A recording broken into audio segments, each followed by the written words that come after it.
Good morning. This hearing will come to order. I thank my colleagues and Mr. Kennedy for being here today. Mr. Kennedy, congratulations on your nomination. Throughout this process, Mr. Kennedy, you have been accessible to members and staff on both sides of the aisle and have demonstrated strong commitment to fulfilling the responsibilities of this role. The Department of Health and Human Services oversees our nation's largest healthcare programs, providing coverage for nearly 2 in every 5 Americans.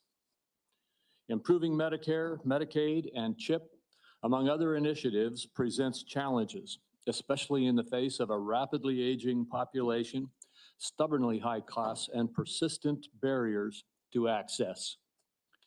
However, this also provides us an opportunity to deliver bold, transformative solutions. As a committee, we share a commitment to advancing common sense, bipartisan policies that improve the delivery of healthcare in this country. This committee has worked to realign incentives in the prescription drug supply chain, to enhance access in rural communities, to expand the availability of telehealth and improve the broken clinician payment structure. Across these and other issues, I look forward to working with the administration to continue pursuing meaningful reforms that serve the American people more effectively and more efficiently. Too often, patients encounter a healthcare system that is disjointed and is a dysfunctional maze.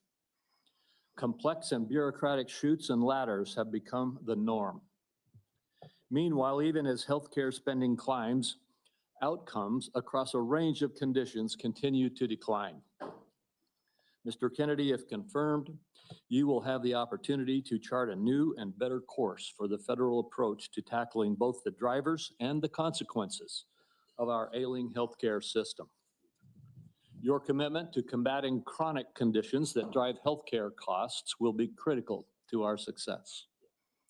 Prioritizing disease prevention and addressing the factors that fuel conditions such as diabetes, cardiovascular disease, metabolic disease, Alzheimer's disease, COPD, and cancer will save lives, reduce costs, and build a healthier, stronger country.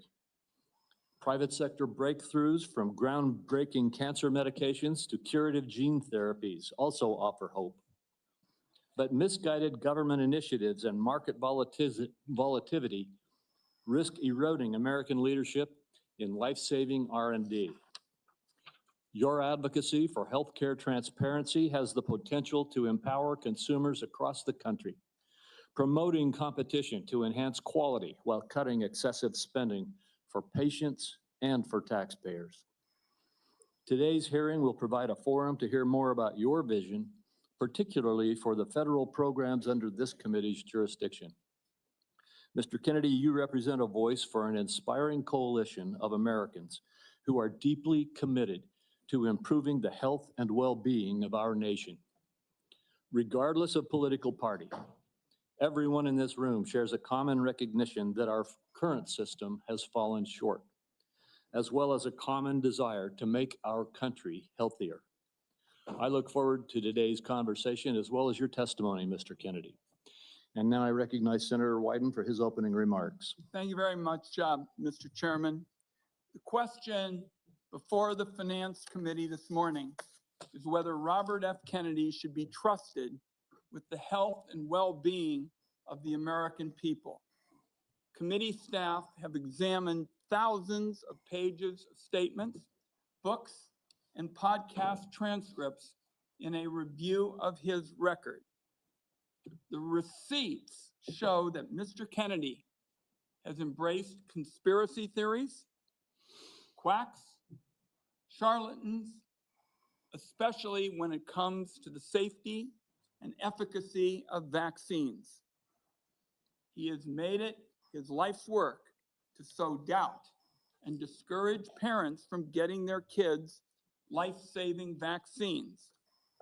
It has been lucrative for him and put him on the verge of immense power. This is the profile of someone who chases money and influence wherever they lead, even if that may mean the tragic deaths of children and other vulnerable people.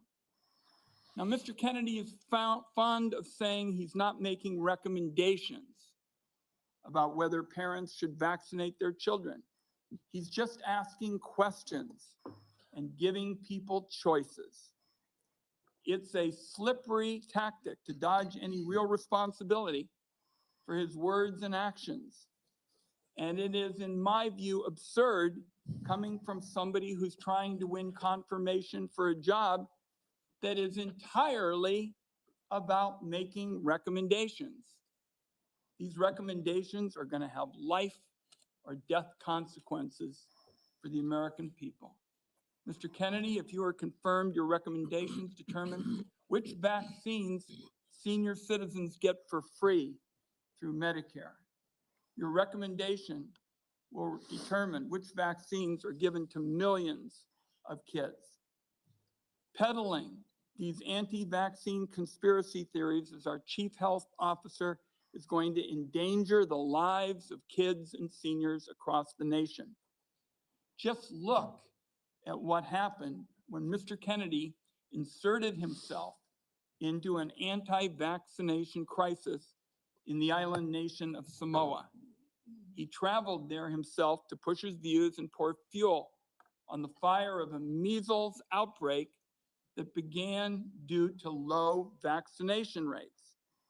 In the end, 83 Samoans died, mostly kids, from a disease that is easily preventable. Americans cannot afford to import this experiment to our great nation. On other healthcare matters, from abortion to universal healthcare, Mr. Kennedy has changed his views so often it is nearly impossible to know where he stands on so many of the basic issues that impact Americans' daily lives. In a gobsmacking statement of irresponsibility, in November 2023, Mr. Kennedy said that he wanted to pause infectious disease research for 8 years. Mr. Kennedy has indicated he's open to restricting access to the abortion medication mifepristone, which remains a primary target of the Republican crusade against reproductive freedom. I took this on back in 1990 when I chaired the first congressional hearing on the topic. The science was clear then, it's even clearer today. Mifepristone is safe. The only reason it's under question in 2025 is because people with a political agenda have been out lying about it. Women deserve to know if Mr. Kennedy will abuse his power as our country's chief health officer to essentially implement a national abortion ban by restricting access to the safe and legal medication. Meanwhile, as the Trump budget office threw the Medicaid program into chaos yesterday, Republicans in Congress are proposing deep cuts to the program that will rip away health care from millions of Americans who count on this vital lifeline. Cuts to Medicaid of this magnitude are going to jack up the cost of health insurance. It'll shutter nursing homes and rural hospitals, deprive seniors and Americans with disabilities of home-based care. That approach amounts to handing over our nation's health system to for-profit insurance companies who've made a fortune delaying and denying care. Mr. Kennedy has virtually no knowledge or experience in handling these issues. It leaves him unprepared to take on a crisis like the nation witnessed yesterday when the Trump budget office shut down the federal Medicaid payment portal. After a careful review of Robert F. Kennedy Jr.'s statements, actions, and views, materials that I have reviewed personally and closely, I've reached the conclusion that he should not be entrusted with the health and well-being of the American people.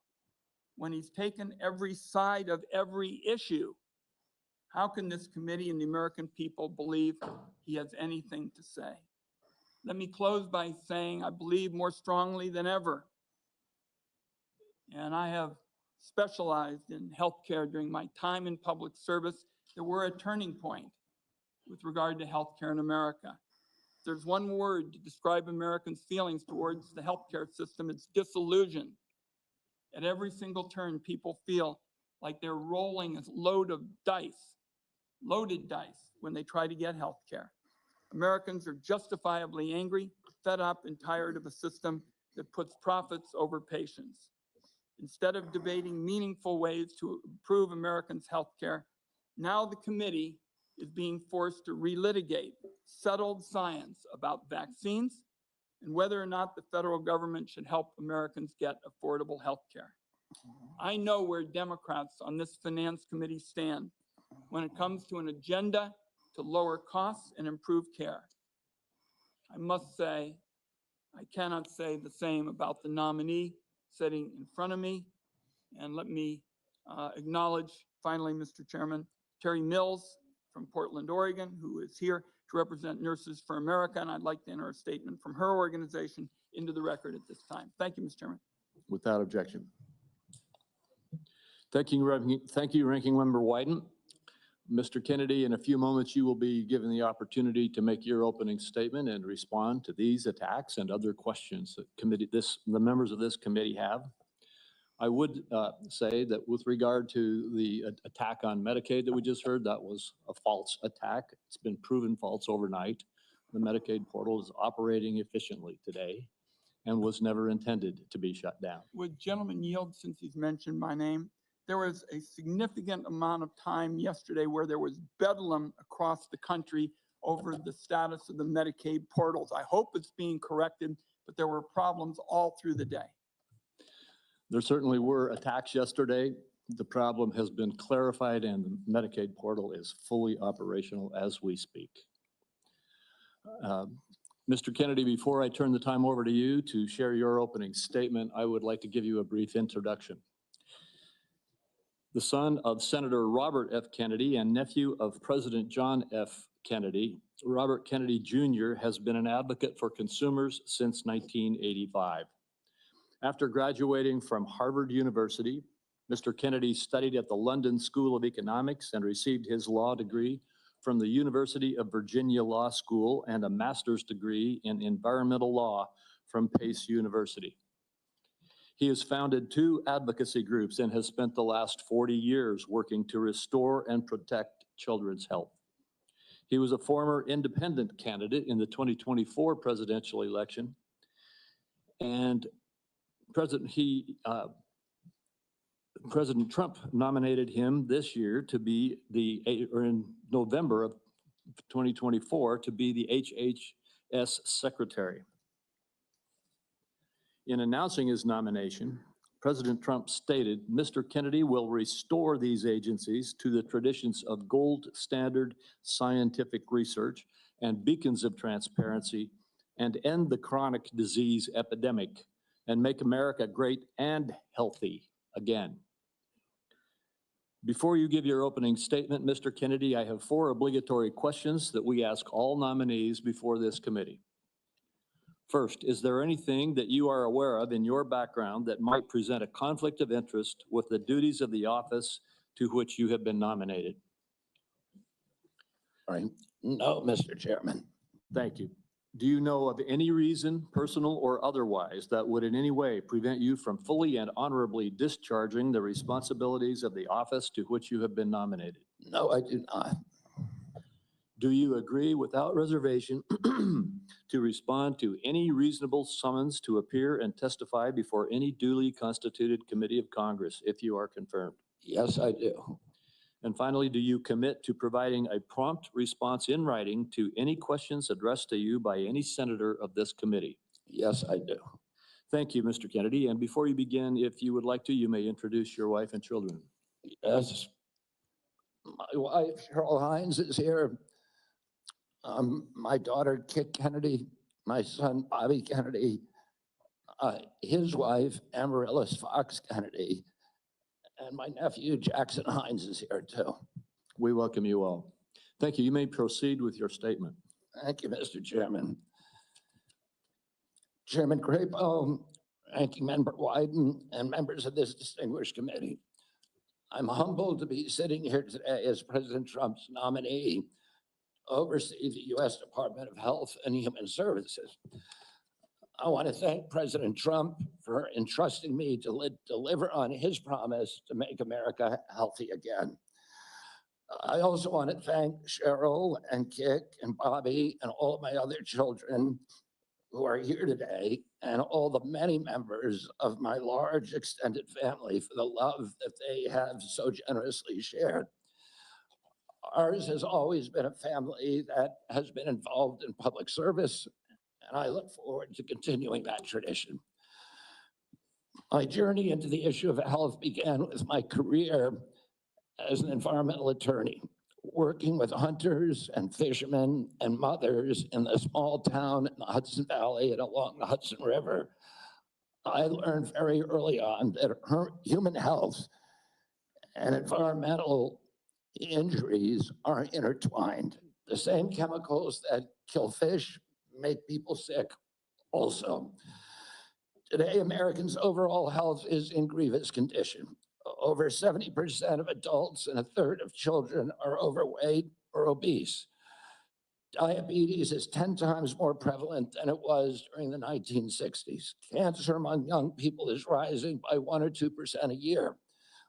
Autoimmune diseases, neurodevelopmental disorders, Alzheimer's, asthma, ADHD, depression, addiction, and a host of other physical and mental health conditions are all on the rise, some of them exponentially. The United States has worse health than any other developed nation, yet we spend more on healthcare, at least double, and in some cases triple, as other countries. Last year, we spent 4.8 trillion, not counting the indirect costs of missed work. That's almost a fifth of GDP. It's tantamount to a 20% tax on the entire economy. No wonder America has trouble competing with countries that pay a third of what we do for health and have better outcomes and a healthier workforce. But I don't want to make this too much about money. It's the human tragedy that moves us to care.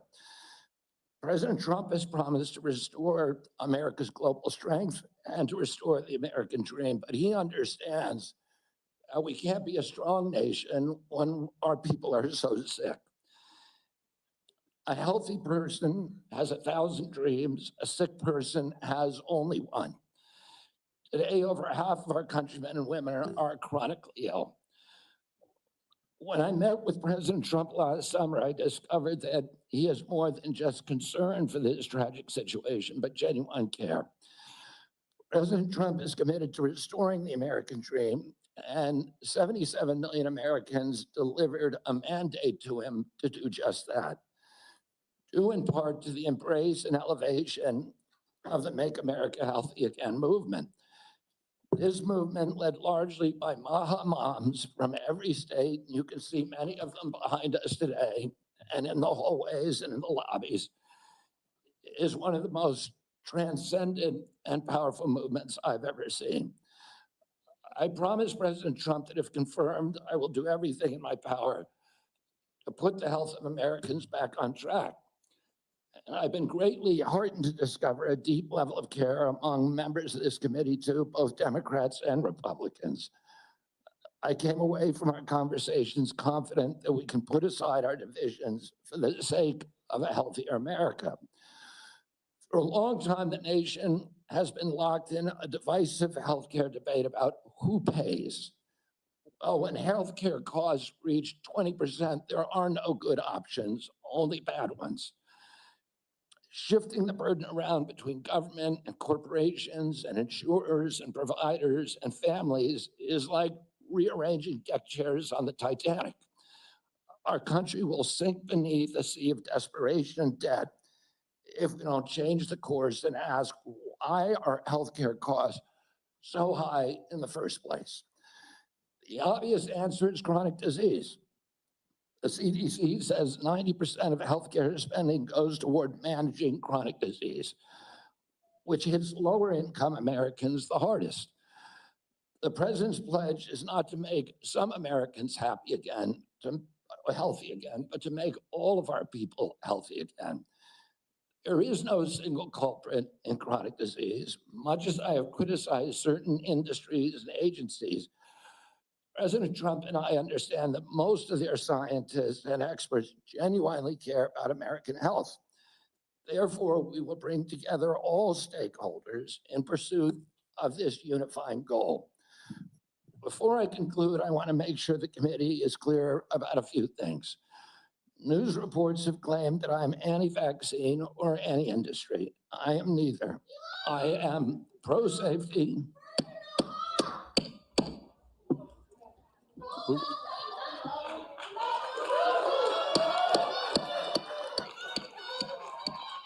We'll have order. Please proceed, Mr. Kennedy. I am pro-safety. I worked for years to raise awareness about the mercury and toxic chemicals in fish, and nobody called me anti-fish. And I believe that that vaccines play a critical role in healthcare. All of my kids are vaccinated. I've written many books on vaccines. My first book in 2014 The first line of it is I am not anti-vaccine, and the last line is I am not anti-vaccine. Nor am I the enemy of food producers. American farms are the bedrock of our culture, of our politics, of our national security. I was a 4-H kid, and I spent my summer working on ranches. I went to work with our farmers. I want to work with our farmers and food producers to remove burdensome regulations and unleash American ingenuity. MAHA simply cannot succeed without a partnership, a full partnership of American farmers. In my advocacy, I've often disturbed the status quo by asking uncomfortable questions. Well, I'm not going to apologize for that. We have massive health problems in this country that we must face honestly. And the first thing I've done every morning for the past 20 years is to get on my knees and pray to God that he would put me in a position to end the chronic disease epidemic and to help America's children. That's why I'm so grateful to President Trump for the opportunity to sit before you today and seek your support and partnership in this endeavor. I will conclude with a promise. The members of this committee, to the president, and to all the tens of millions of parents across America, especially the moms, who have propelled this issue to center stage. Should I be so privileged as to be confirmed, we will make sure our tax dollars support healthy foods. We will scrutinize the chemical additives in our food supply. We will remove financial conflicts of interest from our agencies. We will create an honest, unbiased, gold standard science at HHS, accountable to the president, to Congress, and to the American people. We will reverse the chronic disease epidemic and put the nation back on the road to good health. Thank you. Thank you, Mr. Kennedy. Mr. Kennedy, I will begin. Each of us will have 5 minutes to ask you questions, and then at the conclusion of the hearing, if there are further questions, there will be an opportunity for those questions to be submitted to you, and I ask that you respond to them promptly. Mr. Kennedy, you have emphasized the importance of nutrition in preventing and managing chronic disease, improving health outcomes, and reducing health costs. I share your interest in the relationship between our diet and our well-being. And if confirmed, I look forward to partnering with you on those efforts. Would you share with the committee why you are passionate about the nutrition-oriented disease prevention and what you have learned? Yes, Mr. Chairman. I had 11 brothers and sisters. I had dozens of first cousins. I was raised in a time where we did not have a chronic disease epidemic. When my uncle was president, 2% of American kids had chronic disease. Today, 66% have chronic disease. We spend zero on chronic disease during the Kennedy administration. Today, we spend $4.3 trillion a year. With 77% of our kids cannot qualify for military service. When I was a kid, the typical pediatrician would see one case of diabetes in his or her lifetime, 40 or 50-year career. Today, 1 out of every 3 kids who walks through her office door is diabetic or pre-diabetic. And the most recent data from NIH shows 38% of teens are diabetic or pre-diabetic. Autism rates have gone from 1 in 10,000 to 1 in 1,500, depending on what studies you look at. In my generation today, 70-year-old men, 1 in 34 in my kids' generation. We've seen this explosion of autoimmune disease, of allergic diseases. This is not just a economic issue. It's not just a national security issue. It is a spiritual issue, and it is a moral issue.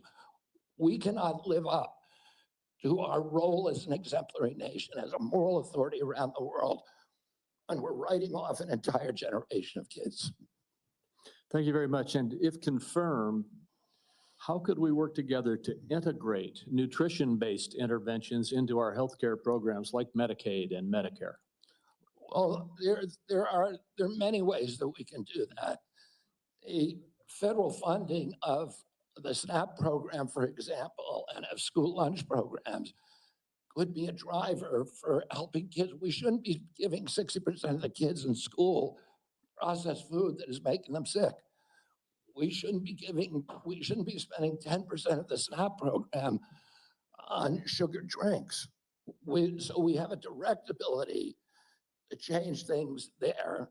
We also, in Medicaid and Medicare, we need to focus more on outcome-based medicine, on putting people in charge of their own health care, of making them accountable for their own health care so they understand the relationship between eating and getting sick.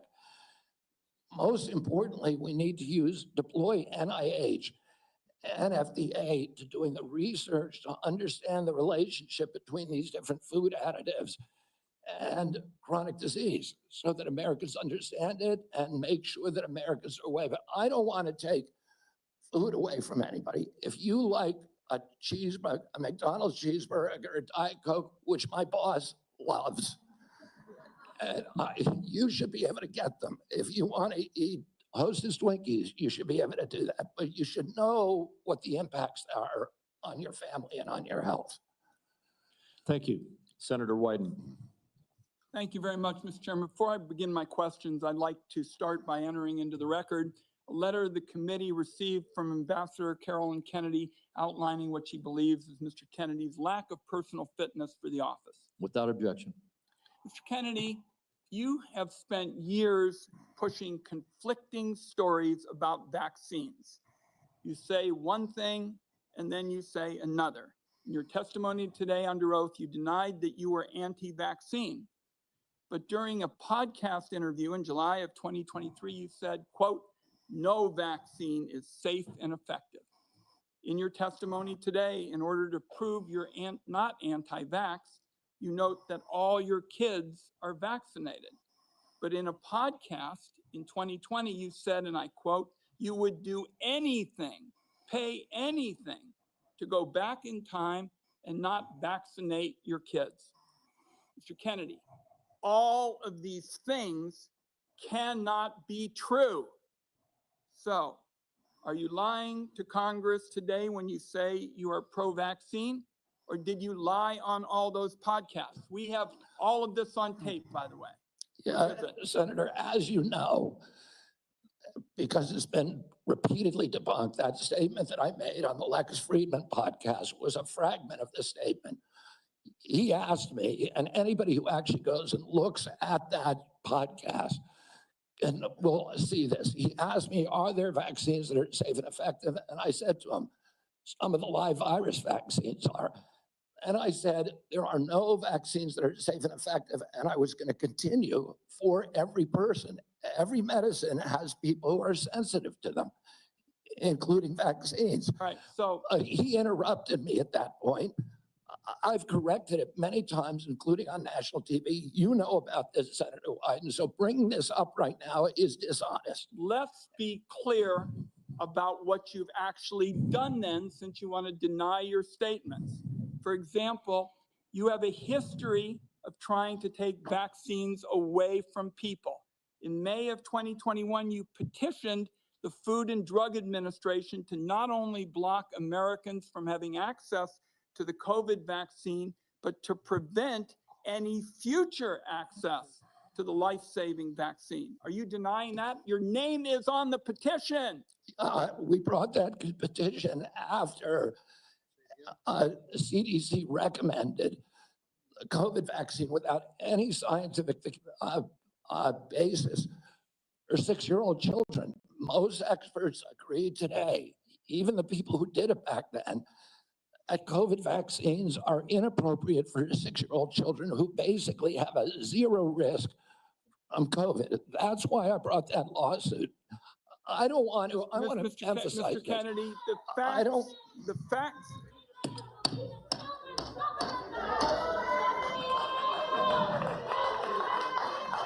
The committee will be in order. And to the audience. Hold on for a second, Mr. Kennedy. To the audience. Comments from the audience are inappropriate and out of order. And if there are any further disruptions, the committee will recess until the police can restore order. Please follow the rules of the committee. Mr. Kennedy, you may proceed. I also want to point out that your recitation of what happened in Samoa is absolutely wrong, and Well, you know it's wrong, and you know it's We'll wrong. get to that in a moment. Right now, we're talking about the petition that you filed to block Americans from having access to the vaccine and to prevent any future access to the vaccine. Those facts are on the record.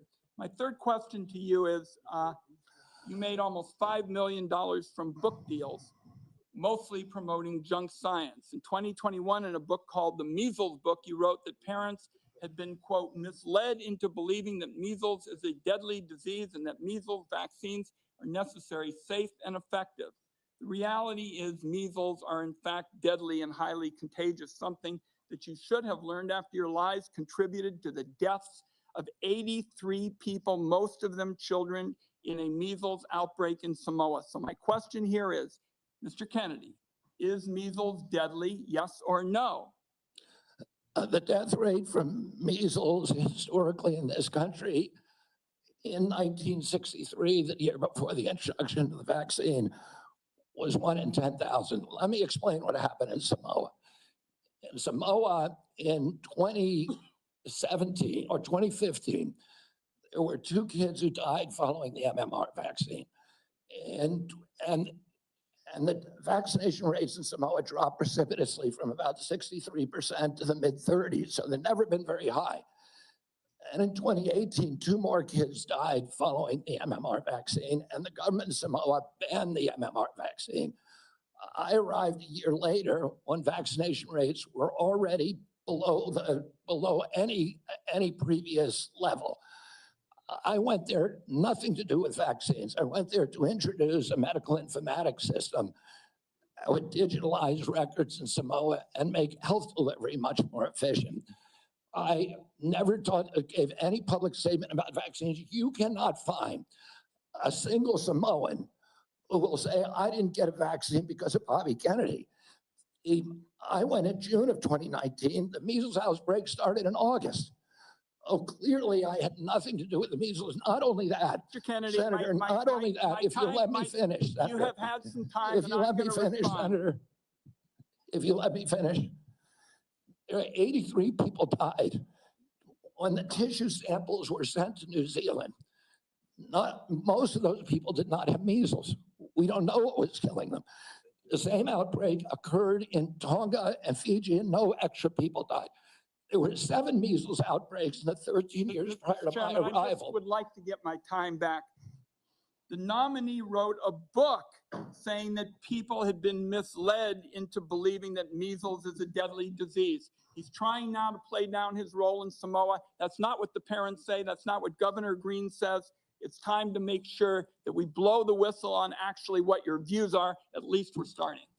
We need to move Senator, on. I support the measles vaccine. I support the polio vaccine. I will do nothing as HHS secretary that makes it difficult or discourages people from taking either of those Anybody vaccines. who believes that ought to look at the measles book you wrote saying parents have been misled into believing that measles is a deadly disease. That's not true. We need to move on. Senator Grassley. Welcome. I'm going to do like I did in my office. I'm just going to make some points to you. I got about 7 I want to quickly get done.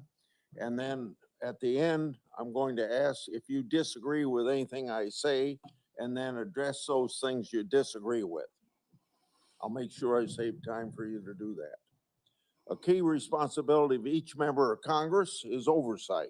Oversight allows us to hold bureaucrats accountable to the rule of law, and it helps keep faith with taxpayers.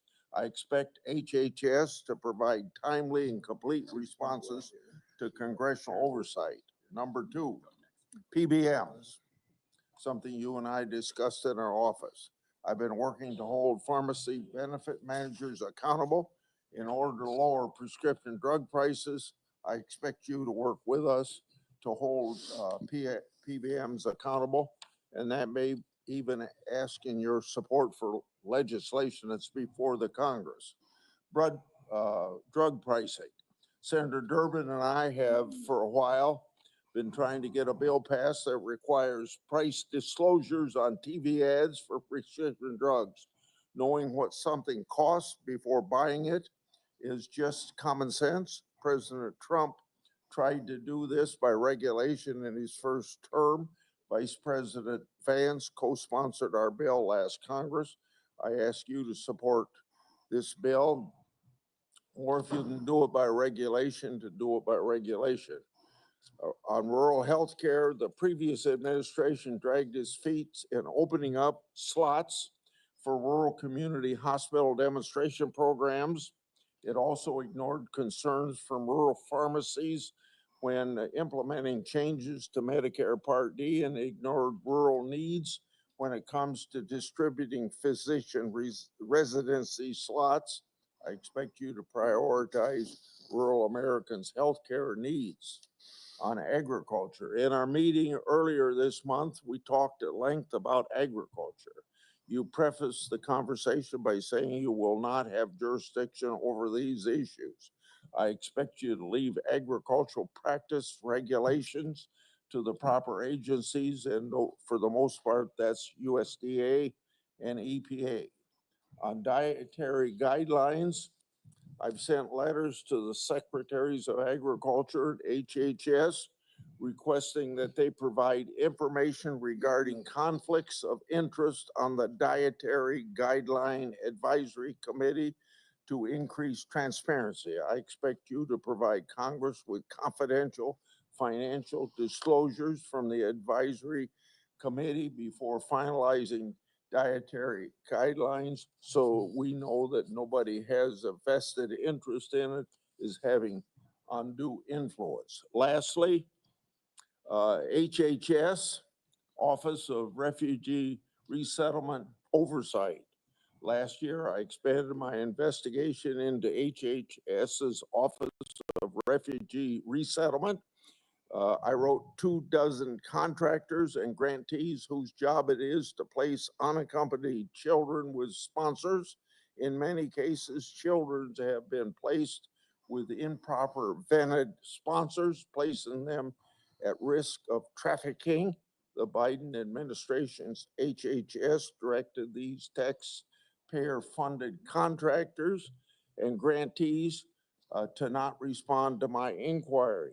This is obstruction by the executive branch. I expect you to produce to me the records and data I've requested and instruct HHS contractors to fully cooperate with my investigation. I also expect HHS to not retaliate against any whistleblowers, including those who identify ORR's failures in vetting sponsors of unaccompanied. You got 45 seconds to respond if you want to. I agree with all of those provisions, Senator. My approach to administration HHS will be radical transparency. If members of this committee or other members of Congress want information, the doors are open. I've spent many years litigating against NIH and its sub-agencies. HHS and its sub-agencies, NIH, CDC, FDA, on FOIA issues, trying to get information that we, the taxpayers, paid for, and oftentimes getting back redacted copies after a year or 2 years of litigation. That should not be the case. And if Congress asks me for information, you will get it immediately. Thank you. Thank you. Senator Cantwell is next, but until she returns, I will move on to down the list, and that would be Senator Cornyn. Mr. Kennedy, welcome to you and your family, and congratulations. I appreciate Senator Grassley raising the issue of the Office of Refugee Resettlement within the auspices of Health and Human Services. I think this may surprise people, but that's actually the responsibility of HHS, the Office of Resettlement Relocation. Under the previous administration, as Senator Grassley alluded, there were roughly 500,000 children, unaccompanied minors, that were placed with sponsors in the interior of the United States. The previous administration took the position that it was not the federal government's responsibility once these children were placed with these sponsors.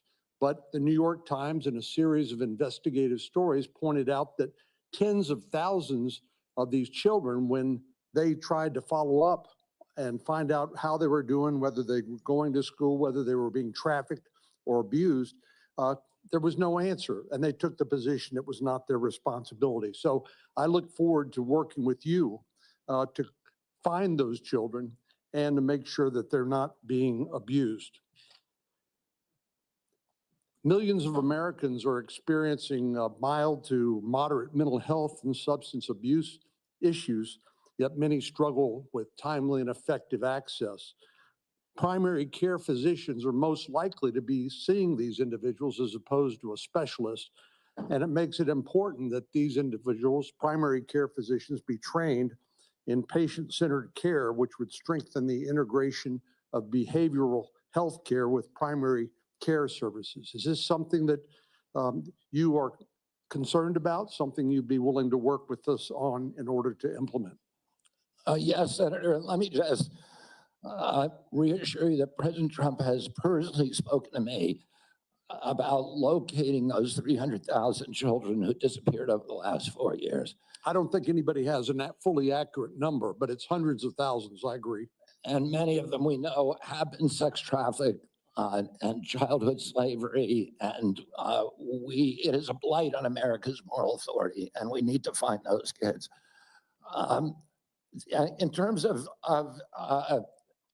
addiction services and substance abuse services, this is a priority for me. It was a priority for me when I was running for president during my campaign. I was a heroin addict for 14 years. I've been 42 years in recovery.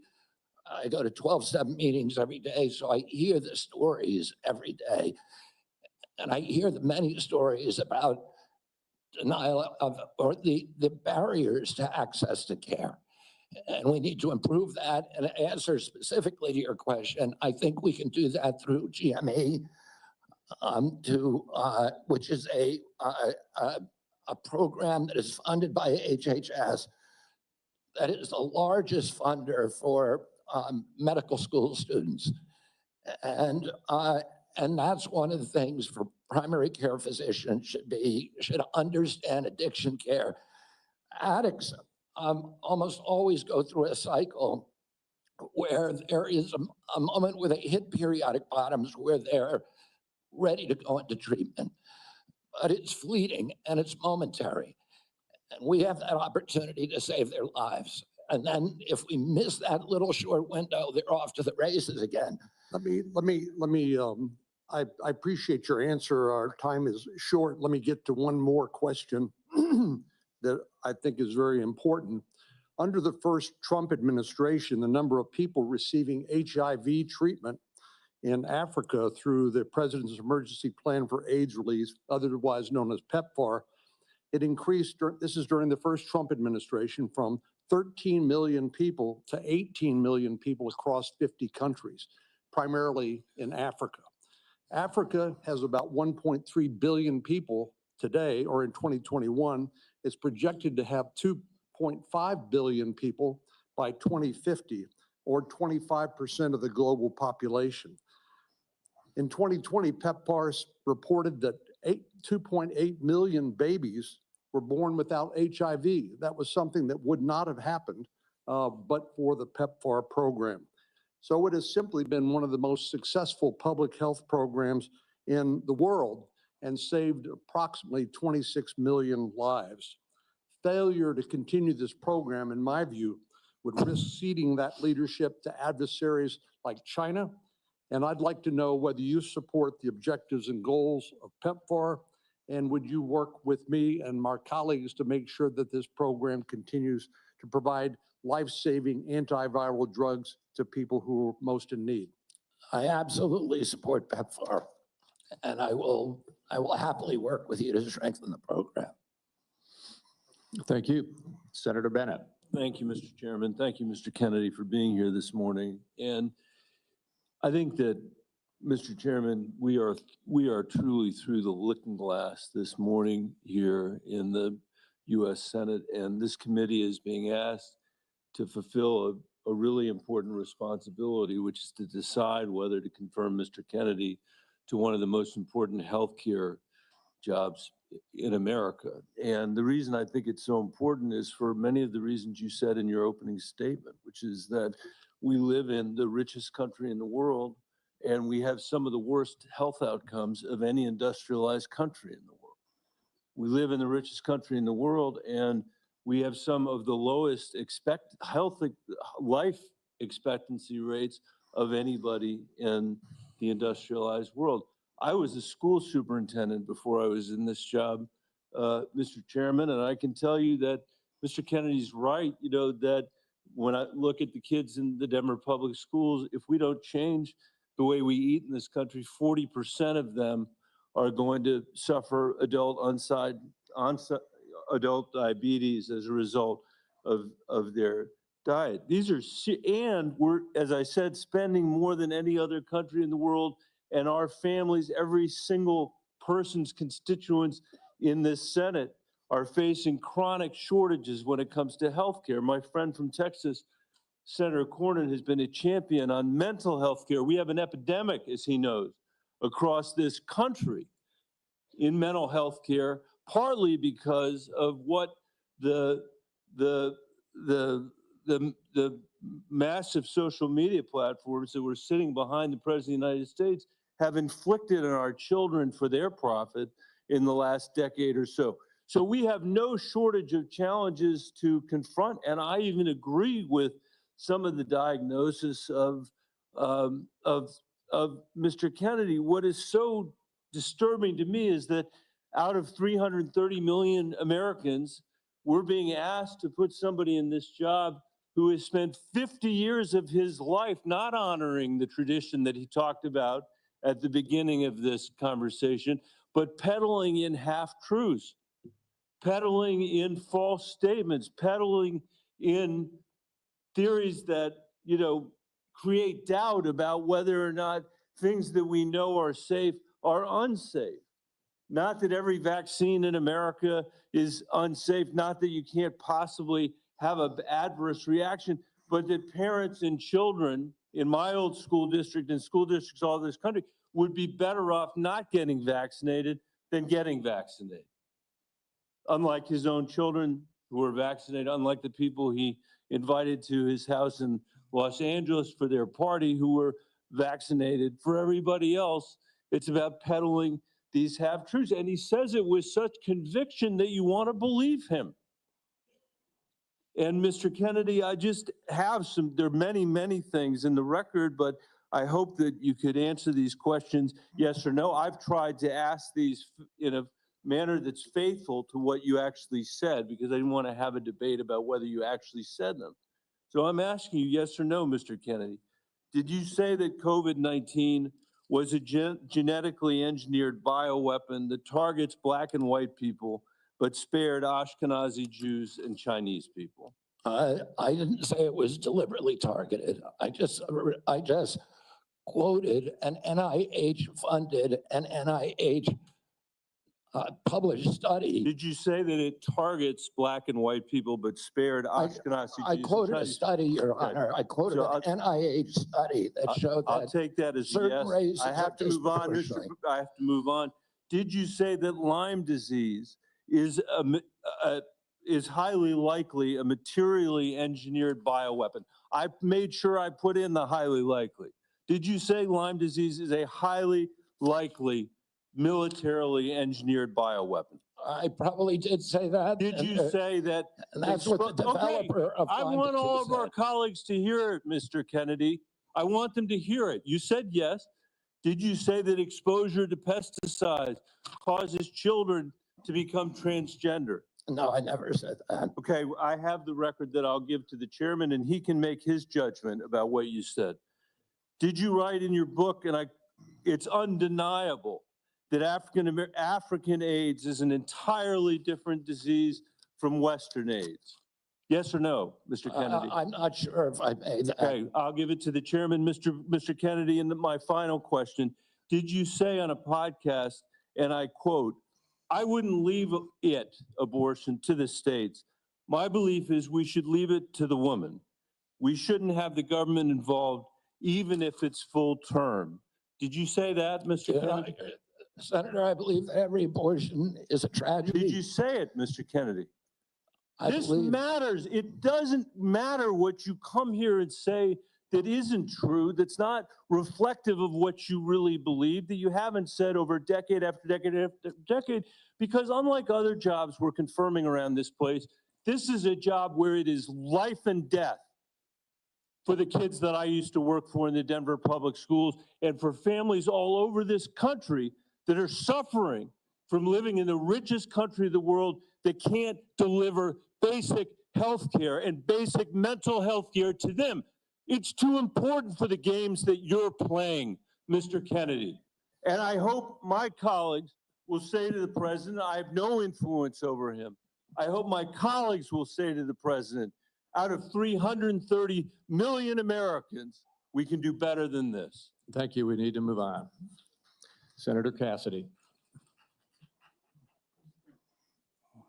Mr. Kennedy, President Trump has sworn to protect Medicare. Republicans are exploring reforms to Medicaid that could help pay for Trump administration priorities. With this context, what will you do about dual eligibles? about, Dual eligibles. well, dual eligibles are not right now served very well under the system. Those are people who are eligible for both Medicaid and Medicare.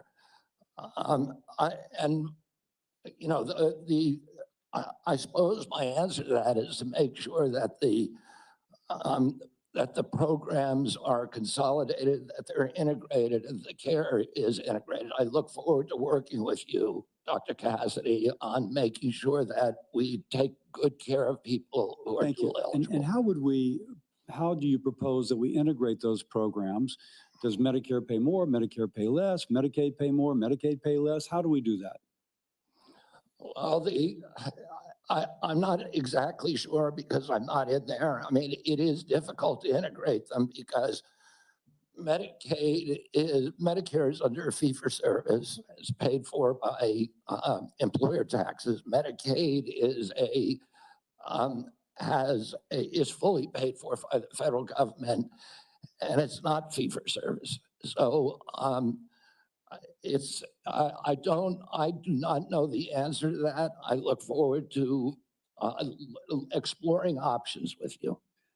Republicans, again, are looking at ways to potentially reform Medicaid to help, pay for President Trump's priorities, but to improve outcomes. What thoughts do you have regarding Medicaid reform? Well, Medicaid is not working for Americans, and it's specifically not working for the target population. Most Americans like myself, I'm on Medicare Advantage, and I'm very happy with it. Most people who are on Medicaid are not happy. The premiums are too high. The deductibles are too high.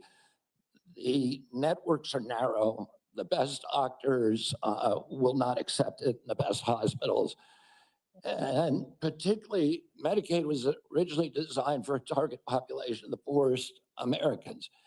It's now been dramatically expanded.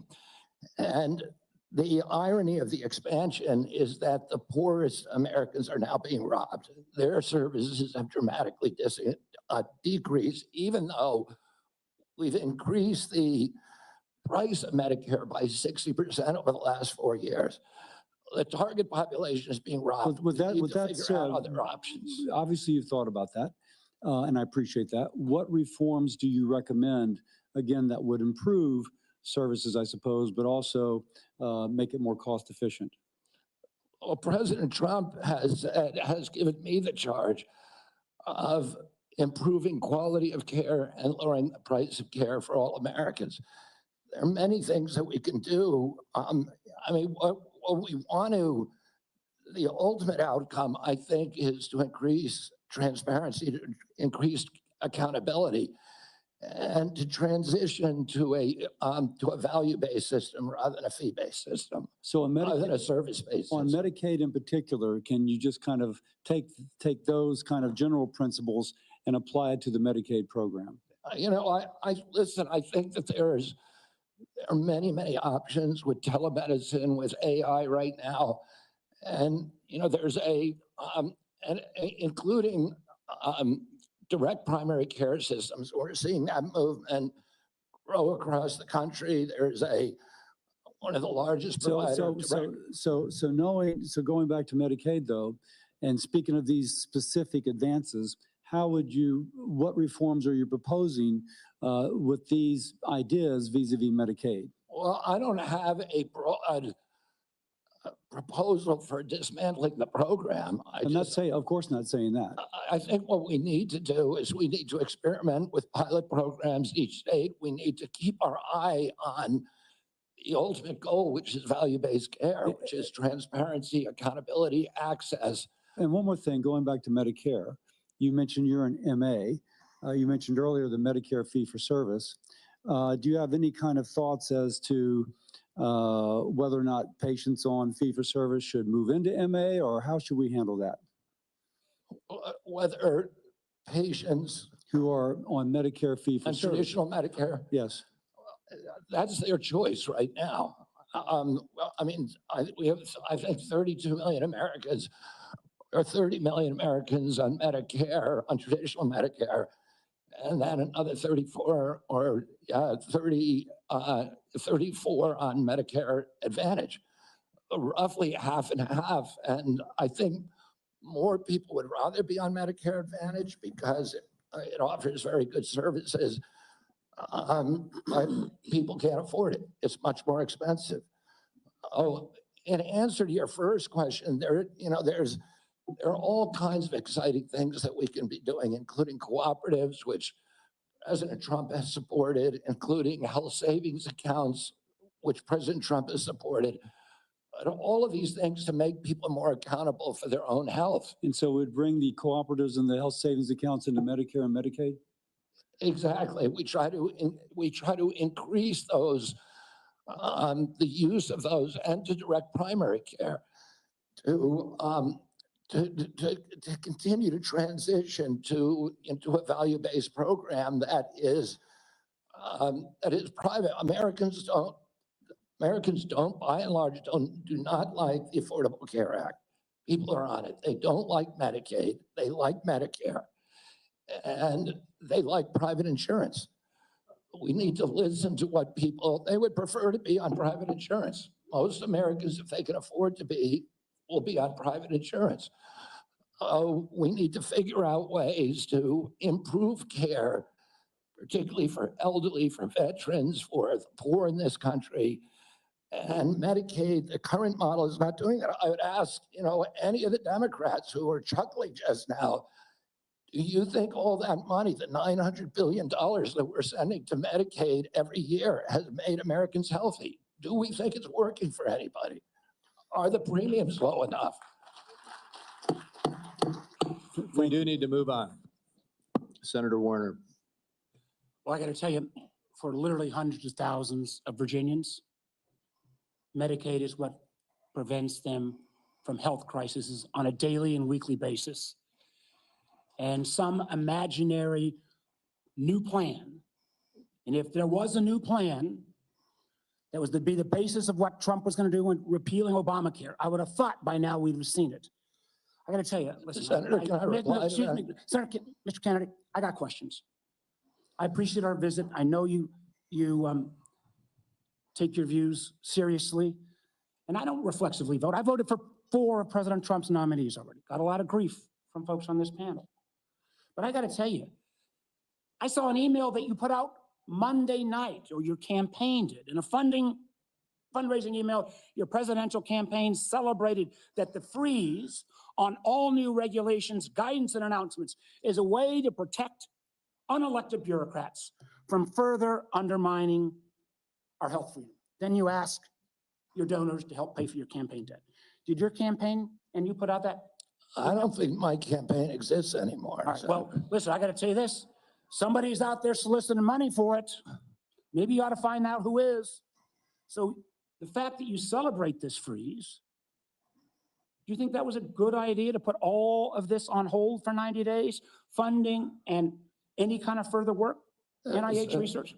As Chairman Crapo pointed What do out, you, I'm not asking for, I love Mike Crapo. I'm asking you, you're up very, very important position.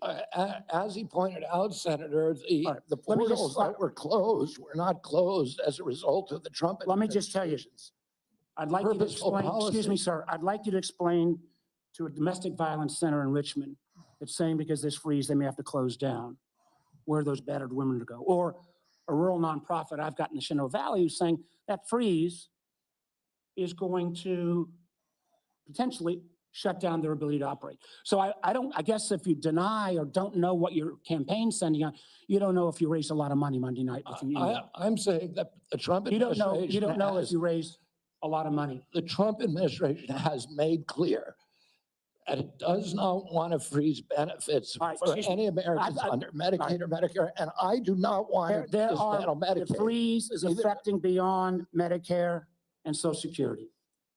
I would hope you would have known that to be able to answer some of this. Now, you've said publicly, you want to immediately get rid of 600 NIH workers on job one, on day one. When we had our meeting, you said you'd actually like to get rid of 2,200 people from HHS. Which offices are you going to start cutting and riffing these 2,200 workers from? Senator, there's 200 political appointees that are changed during every administration. So if you got rid of those 200 political appointees, you're not going to replace them with your political appointees. Well, President Biden this year changed 3,000 employees at HHS, 3,750 So at your NIH. 2,200, what departments are you going to pick them from? Well, the same as President Biden did when he changed 3,000 out. Let me just, I'm down to a minute 30. The chairman's been generous with colleagues on both sides. I may have to go a couple minutes over, but let me just say, so let's just answer, this would be, this, I hope, since you're asking to become the top healthcare official in the United States in terms of HHS, huge ramifications, and part of this job is to be the senior advisor to the president on health issues. So when we're looking at this purge and we're looking at laying off workers, when we're looking at potentially the president's illegal offer to try to buy out federal employees, which I would say to any federal employees, think twice. Has this individual in his business world ever fulfilled his contracts or obligations to any workers in the past? But if you are in this position, will you pledge that you will not fire federal employees who work on food safety, work on trying to preventing things like salmonella? Senator, there's 91,000 employees. So that, I take that as, that's a simple yes, and I'm going to take that as a no. Run that I agency take that without as a getting no. rid of some- Will you, actually, we talked about protecting Americans from cyber criminals, something we need to do a lot more on. Will you commit not to fire anyone in the health arena who currently works on protecting Americans from cyber attacks in their healthcare files? I will commit to not firing anybody who's doing their job. Based on your opinion, based upon your opinion, or your political agenda, or Mr. Trump's political agenda? Based upon my opinion. I guess that means a lot of the folks who've had any type of views on vaccines will be out of work.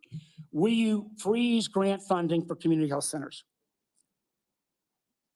Will you freeze federal funds for community health centers, the way the current administration has done? The White House has made clear that no funds are going to be denied to any American for benefits in any program. Do you know what happens at community health centers? Those are direct. Are you talking about the Indian health centers? No, I'm talking about community health centers across the country. I understand that. I mean, I strongly So you're going to support- excuse Indian health centers, which is good, but others are not. They're going to get their funds frozen. I strongly support community health centers, as does the president. He So does that not mean want- you're not going to freeze the funding that is currently frozen? The White You'll House work on has made freeze it? clear that none of that funding is supposed to be frozen. Sir, the direct payments are different than how the government operates. We fund the federal government down to community health centers. As a former governor, there's lots and lots of state programs that are related to healthcare that come from the federal government. They come down to the state, then it goes to local programs.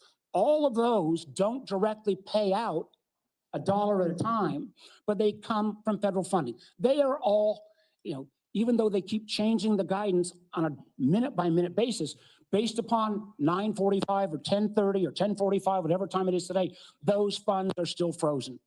Sir, I just honestly, I want to give you a fair shot, but I don't feel like you approach this job with the knowledge and candidly your willingness not to commit, try to recommend to the president to make sure these funds are unfrozen and that people's lives are at stake is a very disappointing answer. Thank you, Mr. Chairman. Senator Langford. Chairman, thank you. Mr. Kennedy, it's good to see you again. We had some great visits in my office. We've done some follow-up calls to be able to go through. You and I have talked about 100 different issues and backgrounds and things. You've been able to address a lot of them today and just different questions to be able to clear up social media rumors and the things that are out there on it. So I do appreciate that. We've talked about pharmacy benefit managers. We've talked about the nursing home rule the Biden administration put down. We talked about your views on agriculture and commercial and row crop agriculture. We've talked about food issues, and you made it very, very clear. You're not going to tell Americans what to eat, but you do want Americans to know what they're eating. And I think that's a pretty fair perspective on that. I do want to talk to you about some areas that you and I have talked about as well. We have some disagreements, you and I, on the issue of life and when life begins on that. You've been very outspoken on that, and we've had some good opportunities to be able to talk about that. Title 10 is specifically in the HHS area. This has been an area that has been interpreted for a long time, and President Trump in the first administration interpreted that rule to say that his administration will prohibit the performance, referral for, or promotion of abortion as a part of the Title 10 program. That he made that very clear in the first administration. Obviously, that's his decision to make again on that, on how he wants to handle that, and he's made a lot of public statements on that. The Biden administration not only reversed that, not only rescinded that rule, but they went one step the other direction. In my state in Oklahoma, as you and I have talked about, the Biden administration cut off funding to the state of Oklahoma for AIDS testing, for breast cancer screening, and for other areas of poverty healthcare because my state didn't promote abortion. It wouldn't provide. If my state wouldn't promote abortion in the state, we got cut off for federal funds for AIDS testing and for other things. My simple question to you is, how are you going to handle Title 10 on that? I saw how President Biden handled that in the punitive measures that came on my state for those that are in rural healthcare. How are you going to handle Title 10? I'm going to support President Trump's policies on Title 10. I agree with President Trump that every abortion is a tragedy. I agree with him that we cannot be a moral nation if we have 1.2 million abortions a year. I agree with him that the states should control abortion. President Trump has told me that he wants to end late-term abortions, that he wants to protect conscience exemptions, and that he wants to end federal funding for abortions here or abroad. That's Title 10. I serve at the pleasure of the president. I'm going to implement his policies. Thank you for that. President Biden, when he came in, immediately closed down the Office of Civil Rights and Conscience Protections within HHS. There's a statement that's come out recently that he's going to reopen that office again to be able to protect the civil rights of Americans. One of the things that Javier Becerra did immediately when he came into HHS was conscience protections for medical professionals that were being compelled against their conscience to perform medical procedures that violated their conscience. Javier Becerra stepped in immediately into HHS and withdrew that and said, no, the federal government will tell you what you believe about these issues. You don't have conscience protections anymore, and refuse to protect those folks. Will you step in and say that healthcare individuals have the right of conscience again, as the federal law allows? Yeah, I mean, the first thing that occurs to me when you ask that question is what patient would want somebody doing a surgery on them that, believes that the surgery is against their conscience being forced to perform that. I don't know anybody who would want to have a doctor performing a surgery that the doctor is morally opposed to. Listen, I came from a family that was split on life and choice. I have cousins today who believe that abortion at any stage is equivalent to homicide. Now, there are other people who believe the opposite. But the good thing in my family that I really loved is that we were able to have those conversations and respect each other. And I wish that we could do that nationally. And if forcing somebody to participate in a in a medical procedure as a provider that they believe is murder does not make any sense to me. We need to welcome diversity in this country. We need to respect diversity. And we need to respect each other when we have different opinions and not force our opinions on other people. Yeah, thank you for that. The FDA, under the Biden administration, changed the rules for the chemical abortion drug and said you no longer need to see a physician. So if you have an ectopic pregnancy or all kinds of, don't even go anymore to see a physician. But they also changed an area that has been, something that's been very particular, you've talked about a lot, and that's transparency. They changed the position and said, don't tell us if there's a side effect on this drug unless she dies. But other than that, don't tell us anymore. Literally, don't give transparent information to the American people or to the women who take this drug anymore. We don't want that reported. My question to you is, will FDA move to be able to actually give transparency to the American people and to say, this drug is no different than any other drug. We don't, I can protect it just because it's political for some folks. People should know side effects on this drug and there should be reporting. Yeah, I mean, it's against everything we believe in this country that patients or doctors should not be reporting adverse events. We need to know what adverse events are. We need to understand the safety of every drug, mifepristone and every other drug.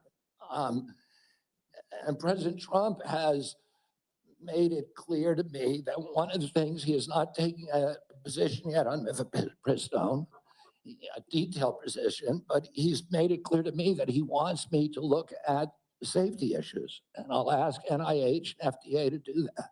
Thank you. Senator Whitehouse. Thank you, Chairman.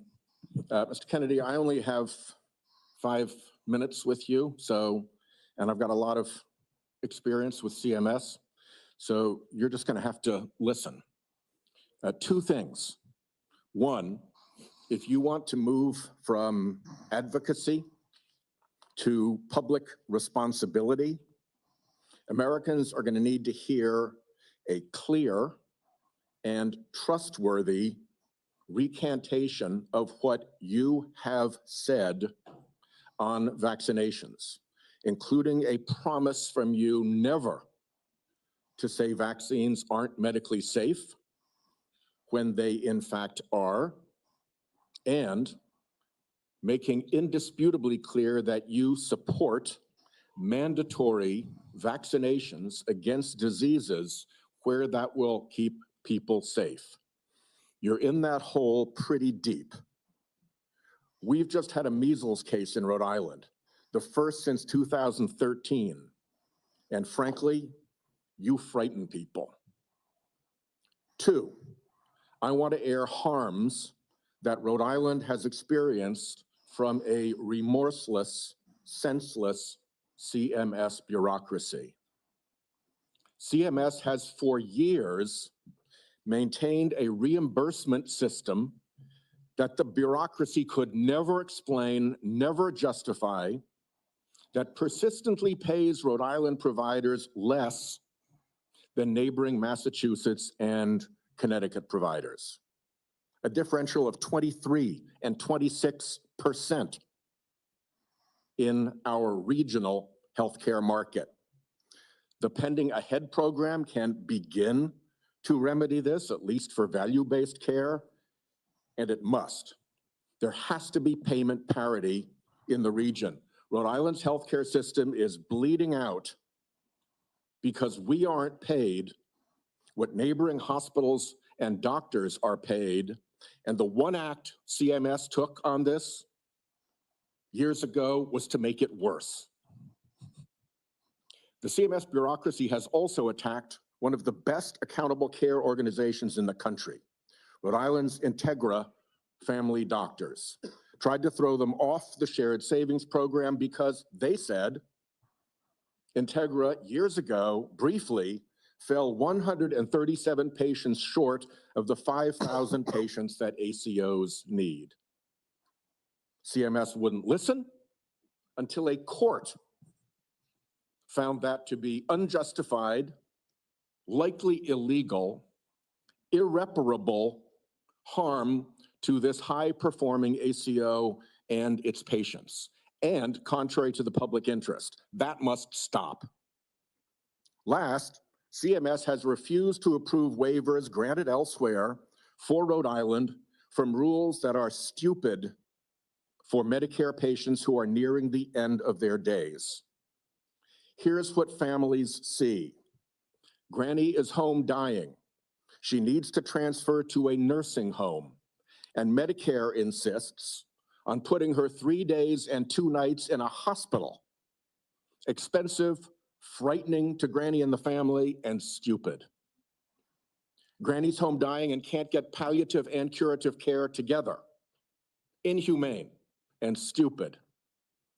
Granny's home dying and can't get home care if she can still get out into the yard or be driven to see the shore, to see Narragansett Beach, say, one more time, to recall childhood memories before she dies.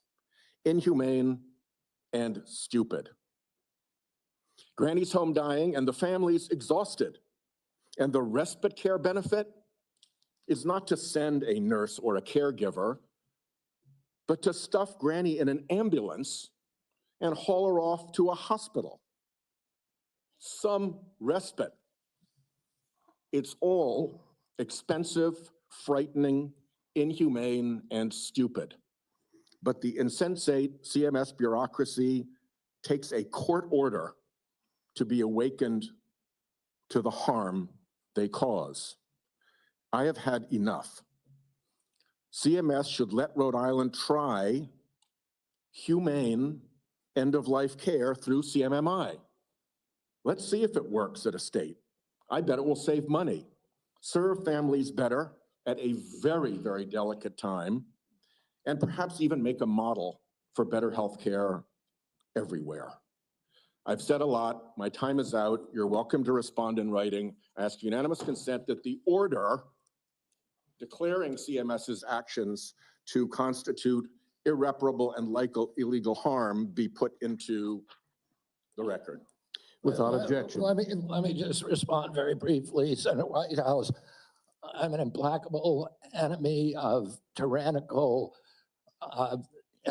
insensate bureaucracies and stupid rules, and I will work with you to make CMS responsive to the needs of Rhode Island and to remedy those disparities that you talk about. I am familiar with the Integra Health plan, and it is the template for what we ought to be doing is a value-based plan. And I look forward to you to making sure that we create pilot programs like this. Unfortunately, that can be Mr. Chairman, reproduced around the country. unfortunately, Mr. Chairman, one of the things I've learned in my tenure in the Senate is that a nominee saying that they're willing to work with me amounts to exactly 0. We need to get this fixed. Thank you. Well, I guess at that point, then we will move on to Senator Daines. Mr. Chairman, thank you. Mr. Kennedy, I'm glad to see you here this morning. I listened to your opening remarks, and you mentioned that you want to make HHS the gold standard of science. I have found my engagements with you, both behind closed doors in my office, as well as listening to you publicly, to be very thoughtful and science-based. I applaud that. I thank you for that. And I realize this will likely be a very partisan vote on this committee and on the Senate floor. But let the record state there are 3 medical doctors on this side of the dais. I'm a chemical engineer. We believe in science. I'm thankful that you do too, and you made that comment in your opening remarks. I want to talk about agriculture for a moment. We talked about our common love for Montana. You've been to Montana many times. It's a wonderful state. A lot of folks have discovered it. They watch the show Yellowstone, and people are coming and moving into our state, but it's an amazing place. But as you know, agriculture is our top economic driver in Montana. We produce some of the highest quality crops, the best livestock in the country and the world. Our farmers and our ranchers are truly some of the most effective environmental stewards in ensuring we have a safe food supply chain in the world. I share your view that protecting the integrity and safety of our food supply is of utmost importance. I appreciate the research happening in places like Montana State University to help farmers produce resilient, healthy, and safe crops, as well as their agricultural practices. You mentioned you were a 4-H kid growing up. I think our 4-H kids and our FFA kids are some of the best kids in America. My question for you, Mr. Kennedy, is if confirmed, as I'm listening to my farmers and ranchers talk about the future, will you commit to working collaboratively with partners at USDA, at the relevant federal agencies, as well as our Montana farmers and ranchers before implementing any policy that might affect or impact food supply? Absolutely will make that commitment. I have, as I shared with you, a personal commitment and a long career working with farmers. I want to make sure I understand the very, very narrow margins, the slim margins that American farmers and ranchers are dealing with. And I don't want under my watch a single farmer to have to leave his farm for economic reasons or for regulatory or bureaucratic reasons while I serve, if I'm privileged to serve, to be confirmed as HHS Secretary. Even more important, President Trump has a very, very strong commitment to farmers. President Trump is probably historically in modern history the best farm president in our history. Farm income spiked for the first time in decades under his last administration. He got solid support from farmers across the country. Farm country is Trump country. Farmers across the country supported him during this election. He has specifically instructed me that he wants farmers involved in every policy and that he wants me to work with Brooke Rollins at USDA to make sure that we preserve American farmers, that all of our policies support them. Mr. Kennedy, thank you. And if confirmed, I look forward to having you and Brooke Rollins out to Montana to spend some time with you. our Have farmers. my commitment to come there anytime, particularly during ski season or hunting season. Deal. Want to shift gears for a moment. As we discussed in the meeting we had in my office, mifepristone was approved in 2000. The FDA has been under scrutiny and brought to court for failure to properly assess this drug, as well as subsequent deregulations Senator Langford described that have occurred over the past 25 years. Some of these deregulations included ending the requirement that these drugs be prescribed by a doctor, ending reporting requirements for adverse events, and allowing these pills to be obtained through the mail. In fact, the FDA's own prescribing label mentioned that 3 to 5% of women taking this drug end up in the emergency room. My question is, if confirmed as Secretary of HHS, will you commit to working with the FDA Commissioner to review these deregulatory actions that are threatening the safety of women? Sorry, Senator. As I said to Senator Langford, I think it's immoral to have a policy where patients are not allowed to report adverse events and where doctors are discouraged from doing that. President Trump has asked me to study the safety of mifepristone. He has not yet taken a stand on how to regulate it. Whatever he does, I will implement those policies, and I will work with this committee, make those policies make sense. Thank you, Mr. Kennedy. Senator Hassan. Thank you, Mr. Chair and Ranking Member Wyden, and welcome, Mr. Kennedy, and to your family as well. I want to start with a couple of concerns I have, and just briefly on Medicaid. States share in the funding of Medicaid. Millions of disabled children in this country are alive because of Medicaid. Millions of people with addiction in this country are in recovery because of the services provided to them by Medicaid. And millions of chronically ill people who, until Medicaid expansion was enacted, who couldn't get health care and therefore couldn't work because they were too sick, got health care through Medicaid expansion, then went back to work, and now they're on private insurance. So those are some facts about Medicaid that you might want to brush up on. Now, I'm also extremely concerned about your endorsement of radical fringe conspiracies that, if implemented at HHS, would put American families' lives at risks. Vaccines are one of our greatest public health triumphs. And you don't need, I'm not talking about abstract medical science. One of the people who helped raise me was my grandfather, who was a pediatrician. He practiced medicine in this country from 1921 until the mid-1980s. And I heard details about the difference those vaccines made in saving lives in the children who were under his care. Vaccination has helped to eradicate many deadly diseases in the United States, including polio and smallpox, something we should be proud of as Americans. I am extremely concerned that as Secretary, you would be able to halt critical vaccine research and to exploit parents' natural worries by advising them not to vaccinate their children. This will lead to more children getting sick, and some will even die. Before the measles vaccine, about 500 American children died a year from measles. This is too much of a risk for our country, and there is no reason that any of us should believe that you have reversed the anti-vaccine views that you have promoted for 25 years. For example, you have previously falsely suggested that the polio vaccine killed many, many, many, many more people than polio ever did by causing fatal cancers, while rigorous safety studies show that to be completely false. Now, let's go to something we agree upon. I am really heartened to see that one area where we agree on is on women's reproductive freedom. In your own words, it's not the government's place to tell people what to do with their bodies. You said that, correct? Yep.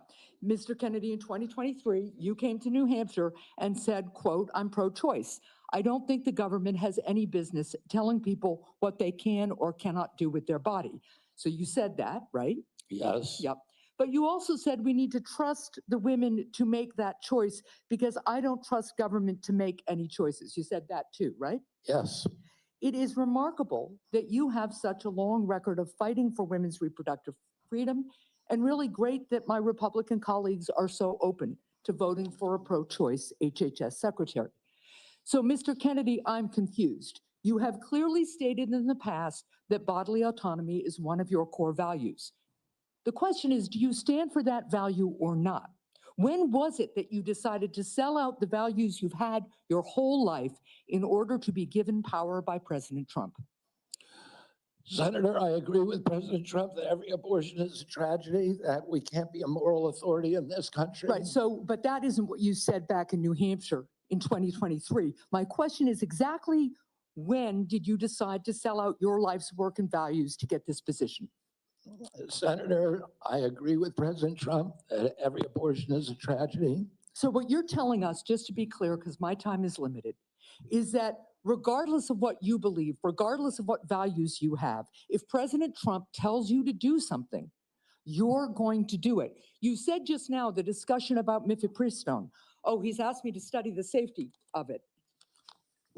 Here are the safety studies that tell us mifepristone is safe and effective. And I asked Mr. Chair that these about 40 studies be admitted to the record by unanimous consent. Without objection. So the studies are there. The safety is proved. The science is there. But what you're telling us is if President Trump orders you to take action to make it harder for women to get direly needed health care, you'll follow his order. If Mr. Trump, as he did yesterday, orders a halt on Medicaid payments that are essential for taking care of people with disabilities all around this country, you're going to follow that order because you are willing to sacrifice your values, your knowledge, if President Trump tells you to do that. That, to me, is unacceptable in a Secretary of Health and Human Services.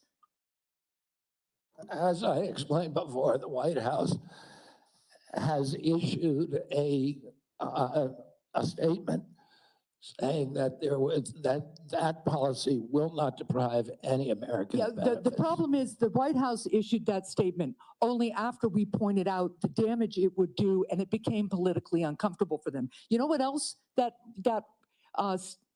freeze on federal funding did? It halted funds for critical research that could cure pediatric cancer. So if the president tells you to do that, you're going to stop that too. That's enough. Thank you. Senator Cortez Masto is next. Thank you. Mr. Kennedy, thank you for coming into my office and having the conversation that we did. I appreciate your passion and your belief, and you've spent years really talking about the issues that matter to you, and I appreciate that. Let me ask you a couple of questions, though I just need some clarification. Right now, there's a 40-year-old law that requires hospital ERs accepting payment from Medicare to actually provide emergency care to patients. So let's say a woman experiencing a life-threatening condition like a heart attack goes to the ER. As a lawyer, you would agree that that federal law protects her right to emergency care, correct? Yes. So now a pregnant woman with life-threatening bleeding from an incomplete miscarriage goes to the ER. Let me rephrase that so you can hear. A pregnant woman with a life-threatening bleeding from an incomplete miscarriage goes to the ER, and her doctor also determines that she needs an emergency abortion. But she's in a state where abortion is banned. You would agree also as an attorney that federal law protects her right to that emergency care, correct? I don't know. I mean, the answer to that is, I don't know if the state Does it, bans well, let it. me ask you this as an attorney, doesn't federal law preempt state law? The federal constitution does. Sometimes not every federal law preempts state laws. It could be unconstitutional. Now, I'm Well, I not would trying to tell be you in this evasive, case, let me ask you Senator. I'm this. just telling you, I don't know the I answer to appreciate that. question. But what authority do you have over this as the director of HHS? What authority do I have? Yeah, to enforce the law, In what regards? to make sure that a hospital that receives payment from Medicare is ensuring that they're providing the necessary emergency care to patients when they present. It's actually the EMTALA law. So what authority as HHS director do you have with respect to EMTALA?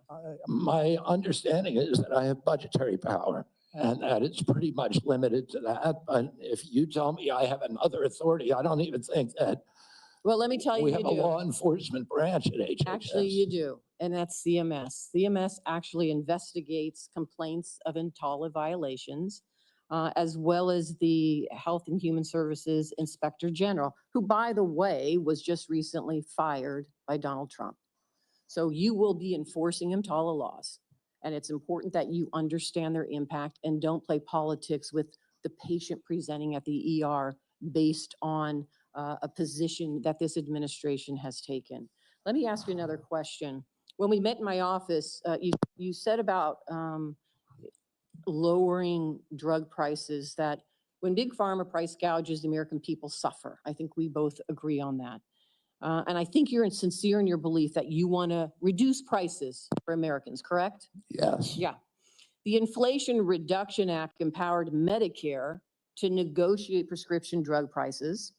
It penalizes drug companies for price hikes above inflation, and it caps seniors' out-of-pocket drug costs, along with reducing insulin prices to $35 per month.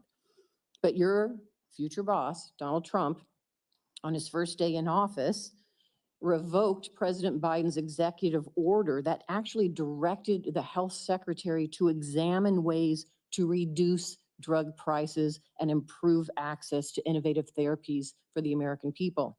And unfortunately, Republicans in Congress want to repeal the Inflation Reduction Act, which means reversing all of those things that we worked on to lower prices for Americans. So my question to you is, what do you do? Why are you there? Are you there to be a rubber stamp?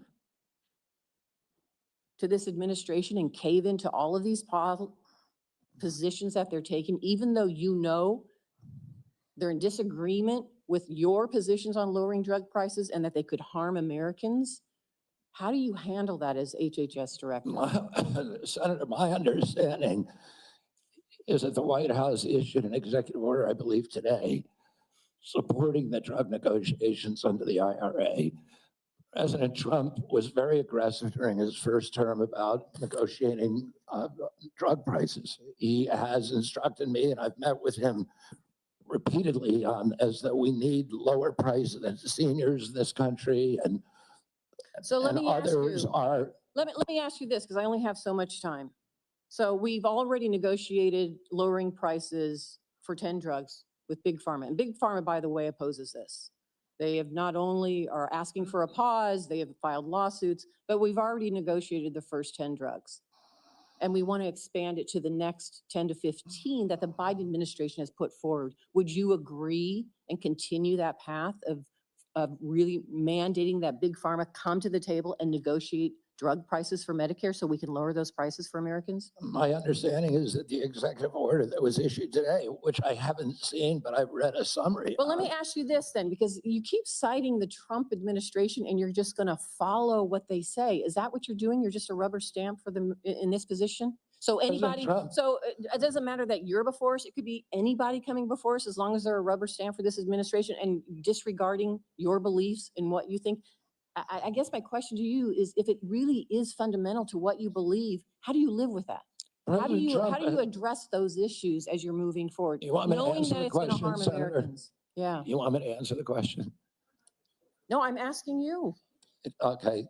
President Trump has asked me to end the chronic disease epidemic and make America healthy again. And I'm So in a is that the unique only reason position. why you're at HHS? Is that the Excuse only me. reason why then you're at the HHS to address that one issue? President Trump has asked me because I'm in a unique position to end that. And that is what I'm doing.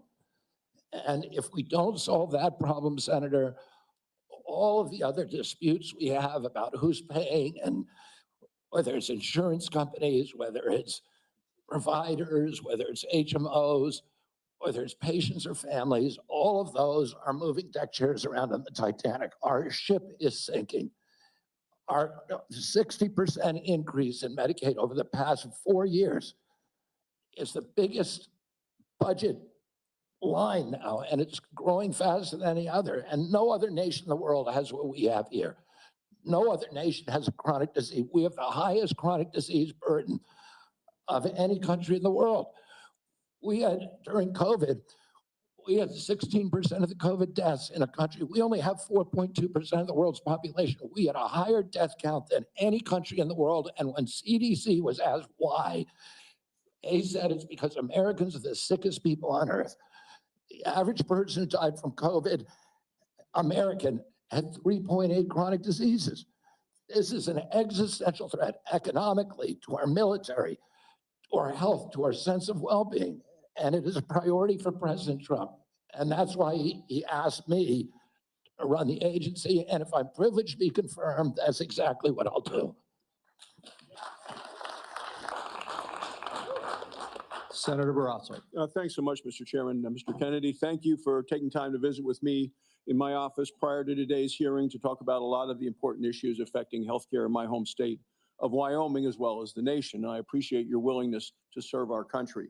During our meeting, we discussed the challenges that healthcare providers and patients are facing in rural America. Financial obstacles facing rural hospitals, workforce shortages, issues of OBGYN, and then new regulations that are painful that have come out of the Biden administration, hurting our ability to provide nursing home staffing. So let me start, if I could, with rural hospitals and the closures of hospitals like that.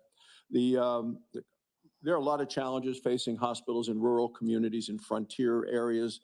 We have 33 hospitals in Wyoming. 26 are really located in various locations, often hard to get to. Weather impacts them. 6 of the hospitals are at risk of closing. 2 are at immediate risk of closing in the next 2 years. 10 have had to cut available services. And this is a concern of rural hospitals in both Republican and Democrat states. Either way, bipartisan. critical that the workforce challenges, financial challenges that we're facing are addressed. Can you commit to working with us on a plan to address the critical nationwide issue of rural healthcare? Yes, yes, Senator. And I would say that during my visits, I visited almost 60 senators so far. And the most common unifying, I would say, issue among both Democrats and Republicans, there were two. One was PBM reform, and the other is rural hospitals. And our nation made a commitment over 100 years ago to put a hospital within 30 miles of every American.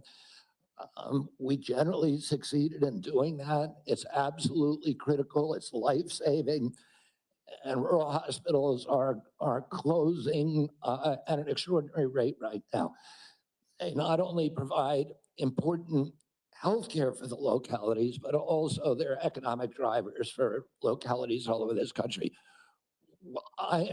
President Trump is determined to end the hemorrhage of rural hospitals, and he's asked me to do that through the use of AI, through telemedicine, which these are innovations that I saw the other day. A Cleveland clinic has developed an AI nurse that you cannot distinguish from a human being, that has diagnostics as good as any doctor.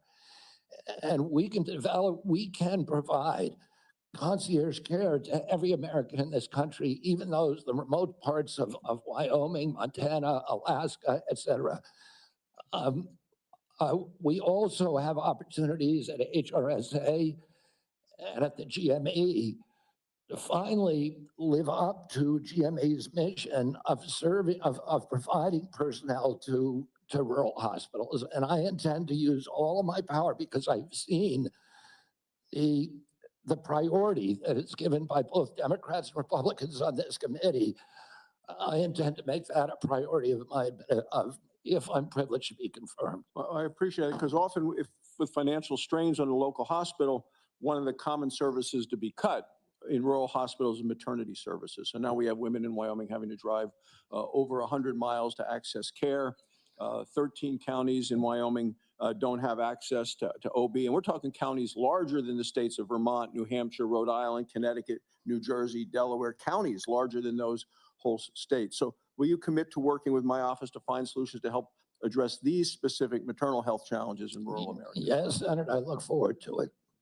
Another issue we specifically spoke about with this harmful Biden administration rule that have really been bad for our rural nursing homes. And it's a rule that would triple the registered nurse requirements in nursing homes. This is going to lead, there just aren't enough registered nurses in our state to be able to comply with this. This would lead to nursing home closures across our state. Will you commit to working with me to fix this serious problem that it was a result of a rule that came out by the Biden administration, who clearly doesn't understand rural America? Yes, Senator, I think the rule was well-intentioned. But as you've said, and I've heard from many rural senators, it will be a disaster for their states. Some of the nursing homes, these are staffing rules that require 24-hour staffing by medical professionals. Some of the nursing homes in rural areas simply do not have the available personnel or the economics to be able to do that.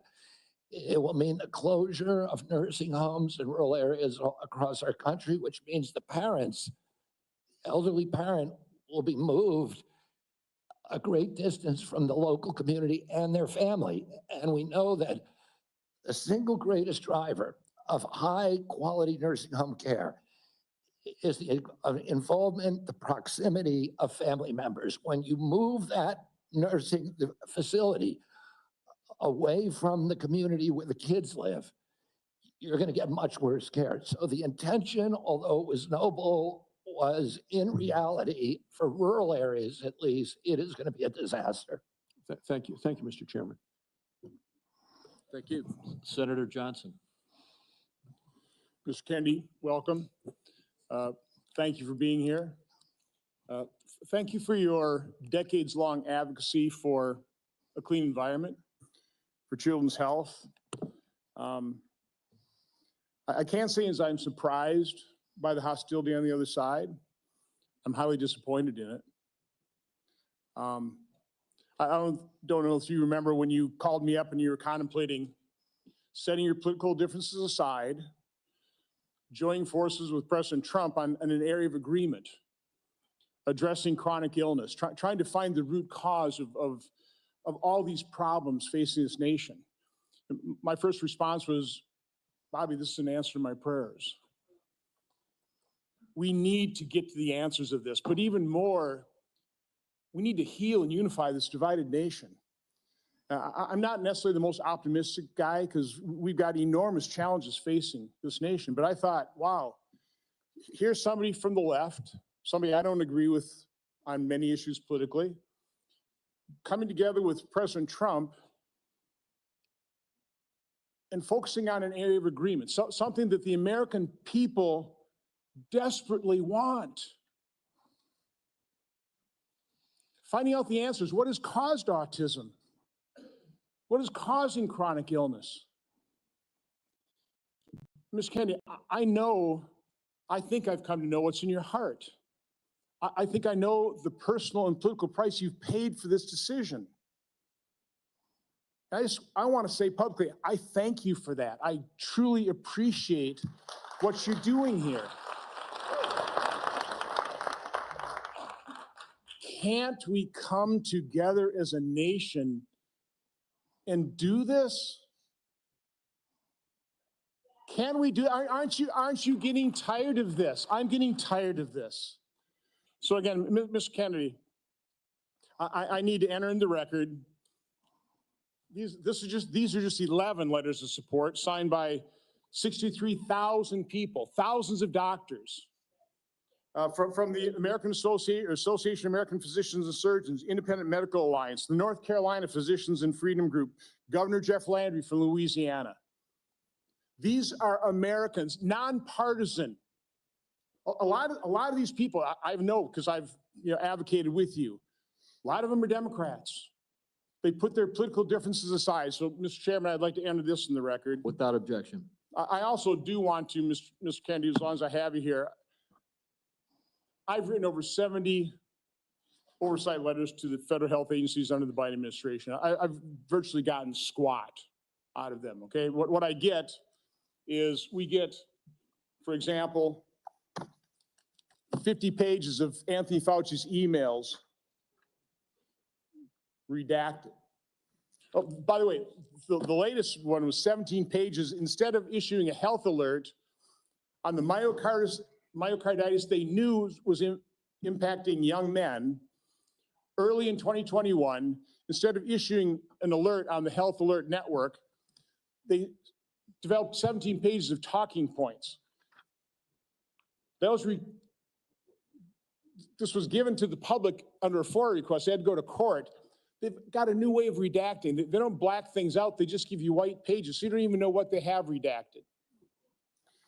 So again, I've issued a subpoena now to cover the information I've requested in 70 oversight letters. My question to you is, as Secretary of HHS, will you honor these requests from Congress and will you make HHS transparent? Yeah, my approach to HHS, as I said before, Senator, is radical transparency. Democrats and Republicans ought to be able to come in and get information that was generated at taxpayer expense, that is owned by the American taxpayer. They shouldn't get redacted documents. Public health agencies should be transparent. And if we want Americans to restore trust in the public health agencies, we need transparency. I want to say something about what you first said. When I launched my campaign, it was about uniting Americans, Democrats and Republicans. There's no issue that should unite us more than this chronic health epidemic. There's no such thing as Republican children or Democratic children. These are our kids. 66% of them are damaged. I know what a healthy kid looks like because I had so many of them in my family. I didn't know anybody with a food allergy growing up, peanut allergy. Why do 5 of my kids have allergies? Why are we seeing these explosions in diabetes, rheumatoid arthritis, neurological diseases, depression? all these things that are related to toxic in the environment. Why can't we just agree with each other to put differences about so many issues, intractable issues aside, and say, we're going to end this? I don't think anybody is going to be able to do this like I have because of my peculiar experience, because I've litigated against these agencies. When you litigate against them, you get a PhD in corporate capture and how to unravel it. I've written 6 books about these agencies. I know a lot about them and I know how to fix it. And there's nobody who will fix it the way that I do because I'm not scared of vested interests. I don't care. I'm not here because I want a position or a job. I have a very good life and a happy family. This is something I don't need. I want to do this because we're going to fix it. And the other thing is we are attracting now a caliber of people to HHS like never before in history. And they're entrepreneurs, they're disruptors, they're innovators of immense talent that are walking away, many of them from growing concerns. They're not coming there for position. They're coming there because they want to save our country. And they're from across the political spectrum. And all these Democrats are opposed to me for partisan issues. They used to be my friends, agreed with me on all the environmental issues that I've been working on for my whole career. Now they're against me because anything that President Trump does, any decision he makes, has to be lampooned, derided, discredited, marginalized, vilified. We need to move on. Senator Warren. Thank you, Mr. Chairman. So, Mr. Kennedy, I want to start with something that I think you and I agree on, and that is that Big Pharma has too much power in Washington.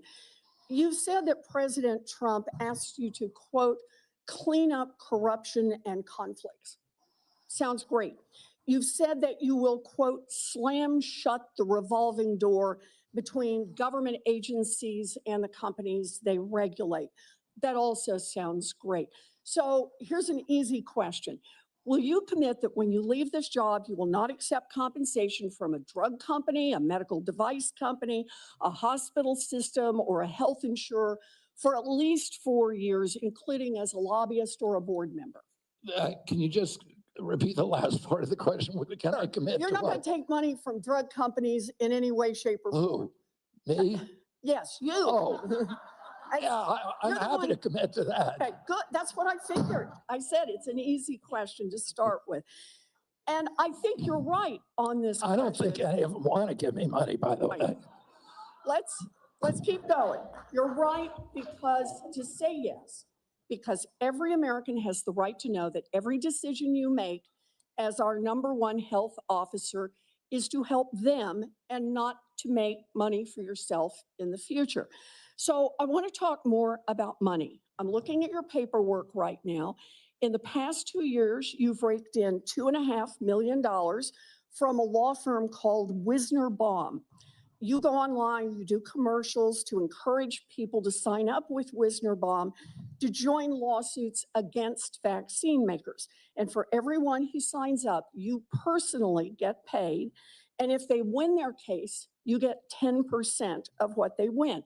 So if you bring in somebody who gets $10 million, you walk away with $1 million. Now, you just said that you want the American people to know you can't be bought. Your decisions won't depend on how much money you could make in the future. You won't go to work for a drug company after you leave HHS. But you and I both know there's another way to make money. So, Mr. Kennedy, will you also agree that you won't take any compensation from any lawsuits against drug companies while you are secretary and for 4 years afterwards? Well, I'll certainly commit to that while I'm secretary. But I do want to clarify something because you're making me sound like a shill. I put You're the together one who that got- case.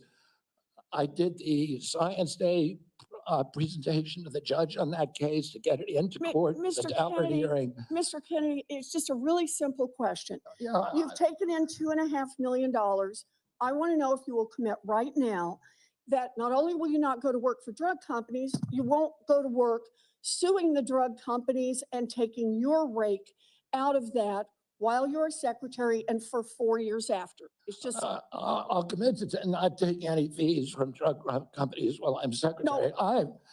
I'm asking about fees from suing drug companies. Will you agree not to do that?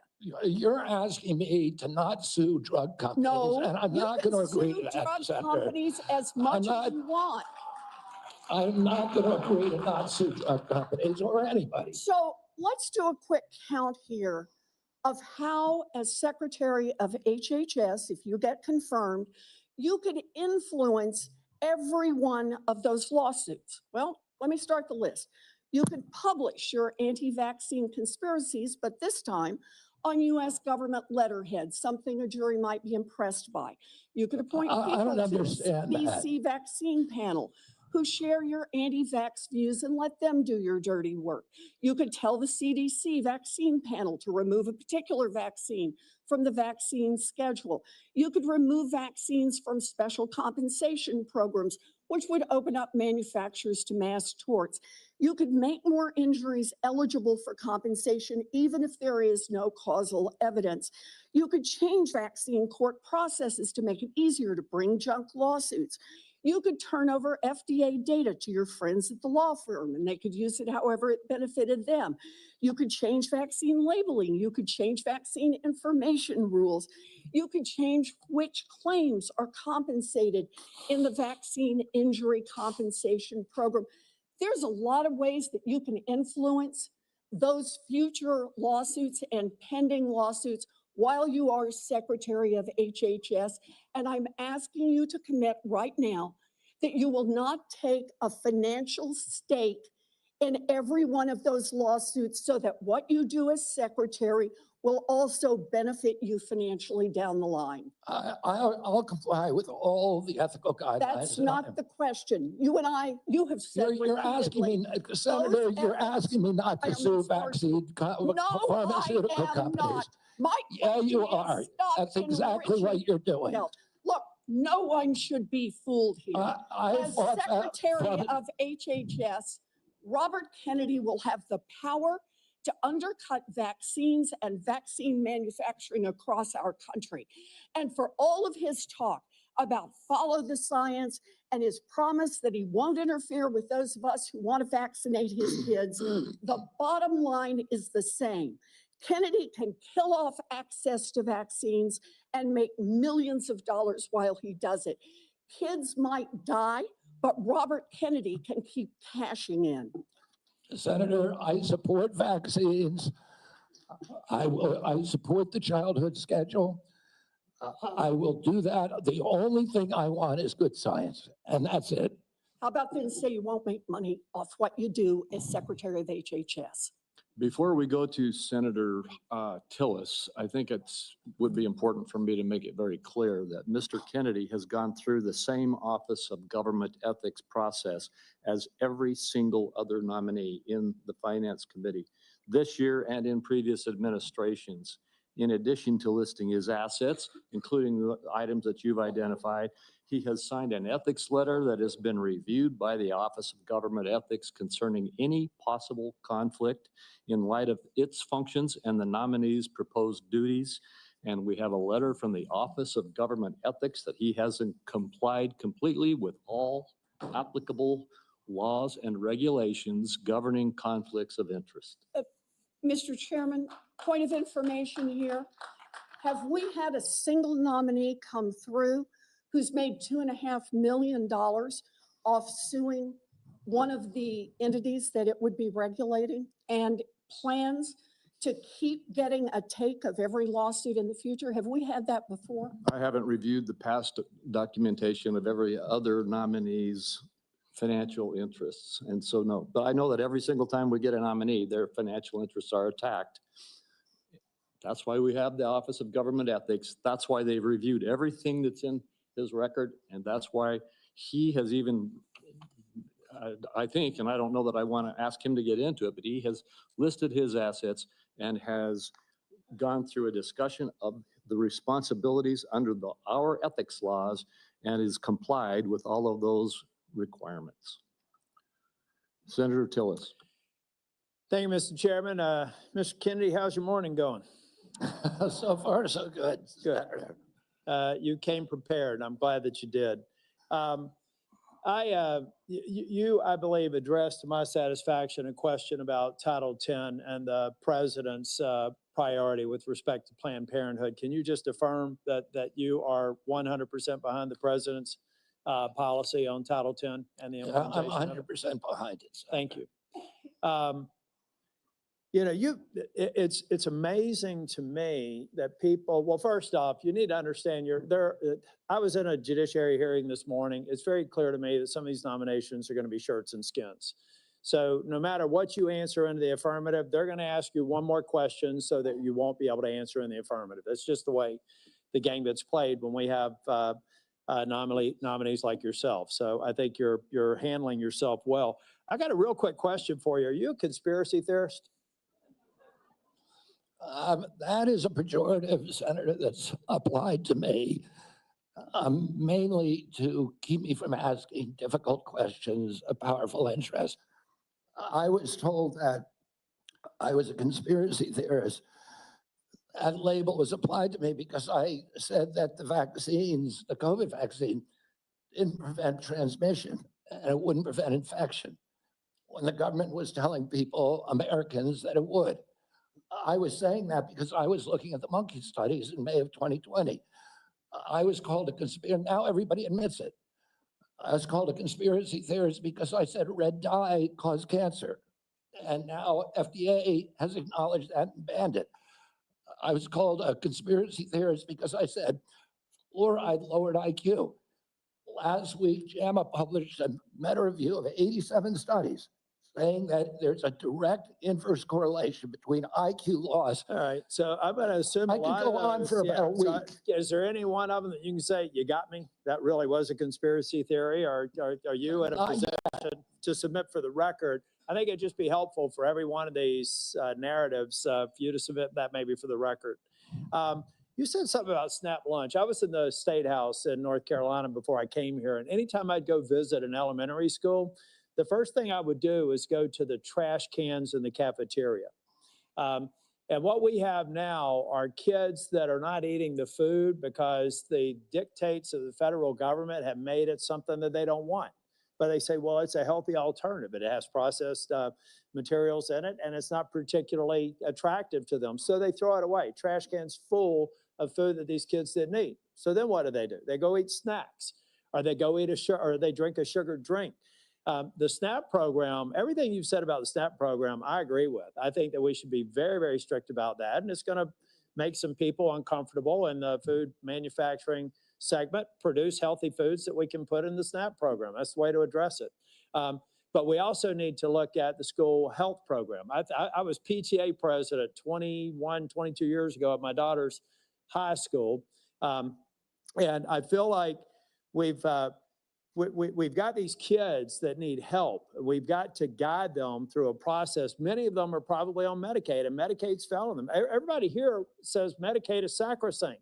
Nobody's admitted that Medicaid is not producing positive health outcomes. Is that your problem in Medicaid right now, the program or the outcomes? Is the outcomes. We're spending $900 billion and our people are getting sicker every single year. Yeah, so anybody President Trump wants people to have it, Americans to have a high quality insurance. Anybody who's building a case for the status quo of Medicaid is by extension saying that they're happy with the outcomes. I think it's unacceptable. I do have a question for you on Project Warp Speed. We supported the CARES Act. We had 97 people in the U.S. Senate vote for it. Everybody here, there's only one member of Congress that voted against it, I believe. And Project Warp Speed had CDC, FDA, NIH, and BARDA very much in the mix. Now, some people think that you're going to come in here and insert yourself into those agencies in a way that's never been done before. Let's say that they're a part of a future Project Warp Speed. Is it your intent to go in and do something that's never been done before, based on my staff's research, and insert yourself in a discussion that the scientists are dealing with in those different agencies? No, Senator, what I want to do is, I'm not a scientist. I want to empower scientists. I want to make sure that science is unobstructed by vested or economic interests. That's good. Or by bad culture. And I'll just say about Operation Warp Speed, it was an extraordinary accomplishment, showed demonstration of leadership by President Trump.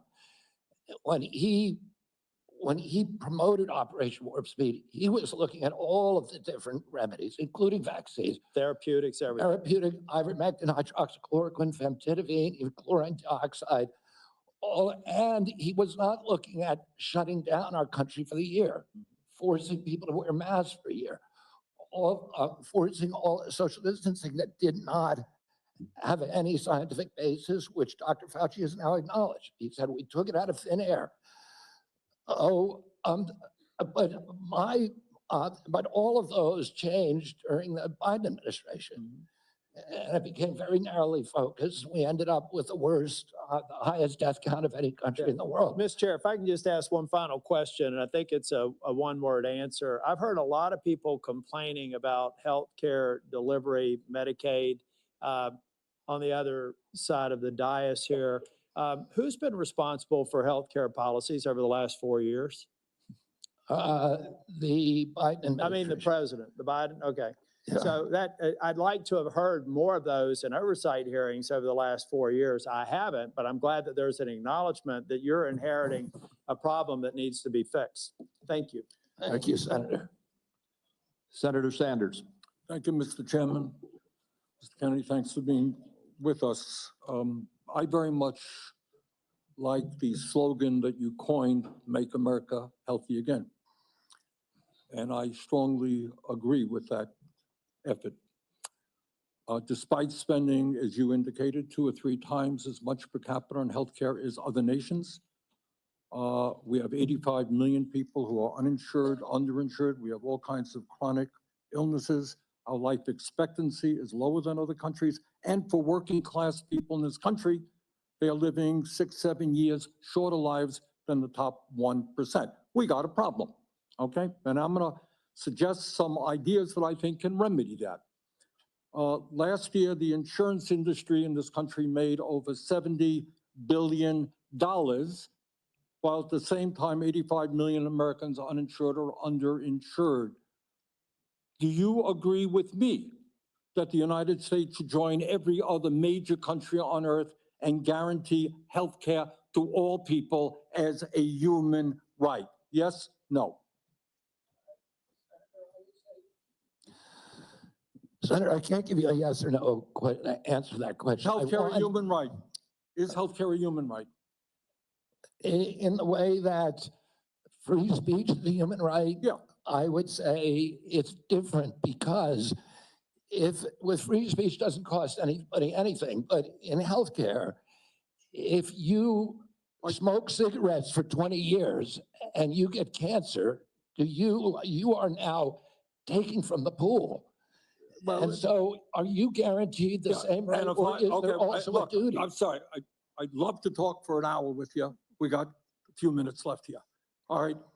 Every other country on earth says healthcare, whether you're poor or rich, young or old, is a human right. I'm not hearing you say that. All right, you've talked about the drug companies, and maybe we agree on this one. As you all know, despite the drug companies making over $100 billion in profits, paying CEOs outrageous compensation packages, we in some cases pay 10 times more for the same drug. Will you support legislation that I will introduce which says that in America we should not be paying a nickel more for prescription drugs than people around the rest of the world? Yes, no? To equalize it? Not to equalize it, that we should not be paying more than other countries for the same damn drug. President Trump has asked me, in fact, I had a meeting with President Trump a week ago where we showed him the charts. He knows the charts. We're paying 10 times more from Europe. That's right. And are you going to commit to us that you will end that absurdity? I think in principle we can. We should end that disparity. Good. Okay. That's great. All right. I happen to believe that climate change is real. It's an existential threat, and it is a healthcare issue. Donald Trump thinks that it is a hoax originating in China. Question is, in your judgment, is climate change a hoax or is it real, causing devastating problems? President Trump and I, from the beginning, from our first meeting, agreed to disagree on that issue. I believe climate change is existential. My job is to make Americans healthy again. All right, you believe that, is you what think I'm- that you disagree with Trump, you don't think climate change is a hoax, is what I'm hearing. My job here is to I'll make just ask Americans you that, healthy. Mr. Kennedy, not a trick question. I answered your question, Senator Okay, Sanders. you disagree with the president on that. I answered your question. Okay. I'm going to pick up on a point that Senator Hassan made. Look, there is no question that abortion is a divisive issue in this country. I would say a majority of the people are pro-choice. There's a strong minority who are pro-life. A year and a half ago, you went to New Hampshire, running for president, gave a speech, and you talked about government should not tell a woman what she can do with her own body. That's her choice. Now, I think everybody on that side is pro-life. I think everybody here is pro-choice. I have never seen any major politician flip on that issue quite as quickly as you did when Trump asked you to become HHS secretary. Tell me why you think people should have confidence in your consistency and in your word when you really made a major U-turn on an issue of that importance in such a short time. Senator, I believe, and I've always believed, that every abortion is a tragedy. But you told the people in New Hampshire that it was their right. All right, let me do a last question because I'm running out of time. I think the gist of what you're trying to say today is you're really pro-vaccine, you want to ask questions. You have started a group called the Children's Health Defense. You're the originator. Right now, as I understand it, on their website, they are selling what's called onesies. These are little things, clothing for babies. One of them is titled Unvaxxed, Unafraid. Next one, and they're sold for $26 a piece, by the way. Next one is No Vax, No Problem. Now you're coming before this committee and you say you're pro-vaccine. Just want to ask some questions. And yet your organization is making money selling a child's product to parents for $26, which casts fundamental doubt on the usefulness of vaccines. Can you tell us now that you will, now that you are pro-vaccine, that you're going to have your organization take these products off the market? Senator, I have no power over that organization. I'm not part of it. I resigned from the board. That was just a few months ago. You founded that. You certainly have power. You can make that call. Are you supportive of this?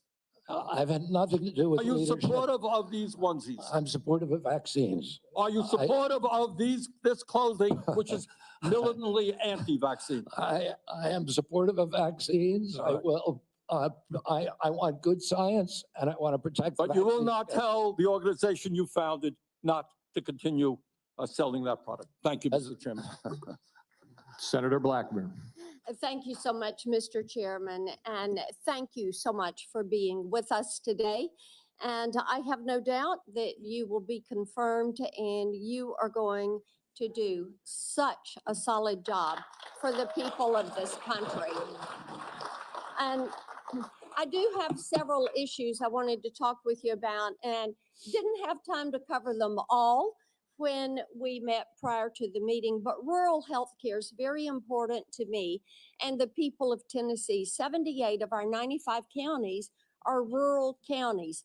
Now, over the last few years, we've seen hospital closures. So we have focused on access in rural areas. And my rural health agenda, which is bipartisan, focuses on innovation, telehealth, access points. It focuses on work shortages.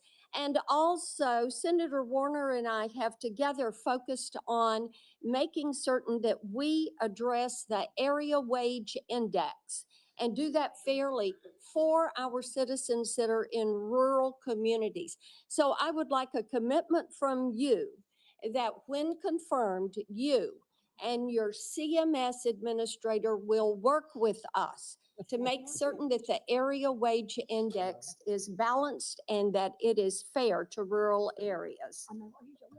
Senator, both Dr. Oz and myself recognize that rural health care is in crisis in this country, and that is catastrophic for our entire country. And I talked a little bit about my commitment to rural health earlier in this hearing.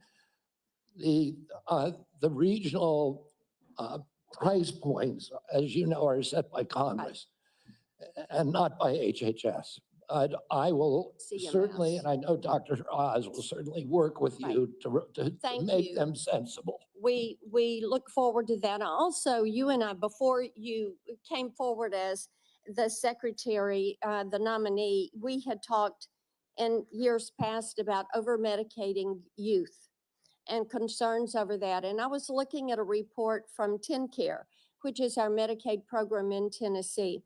And I was concerned when I saw a number that TennCare had spent $90 million in 2024 alone on ADHD.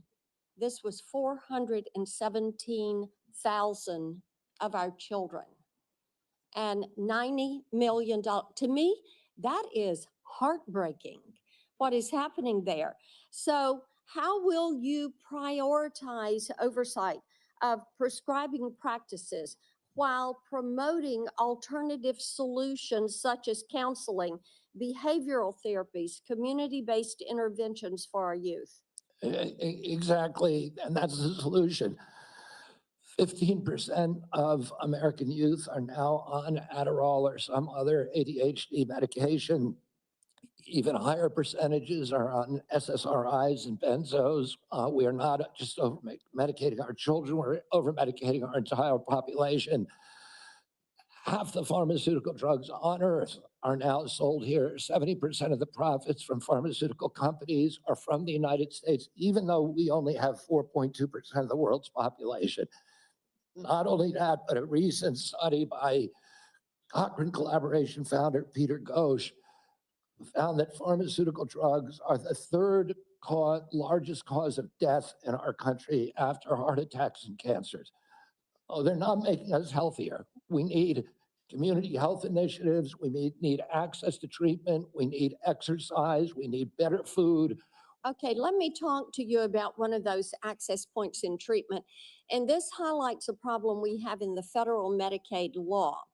Since Medicaid's enactment, states have been prohibited from using Medicaid funds for care provided by institutions for mental disease. We refer to them as IMDs. These are psychiatric hospitals, residential treatment facilities with more than 16 beds. This is a discriminatory exclusion, and it denies payment for medically necessary care based on the illness that is being treated, and it has perpetuated unequal coverage in mental health care. So if you're confirmed, when you're confirmed, will you commit to working with me on repealing this discriminatory exclusion and ensuring equal access to mental health care for Medicaid beneficiaries? Yes, Senator. Thank you so much. I've got a question on PBM reform, one on artificial intelligence in healthcare. In the interest of time, I will yield back. I look forward to seeing you help make us healthy again. Thank you, Senator.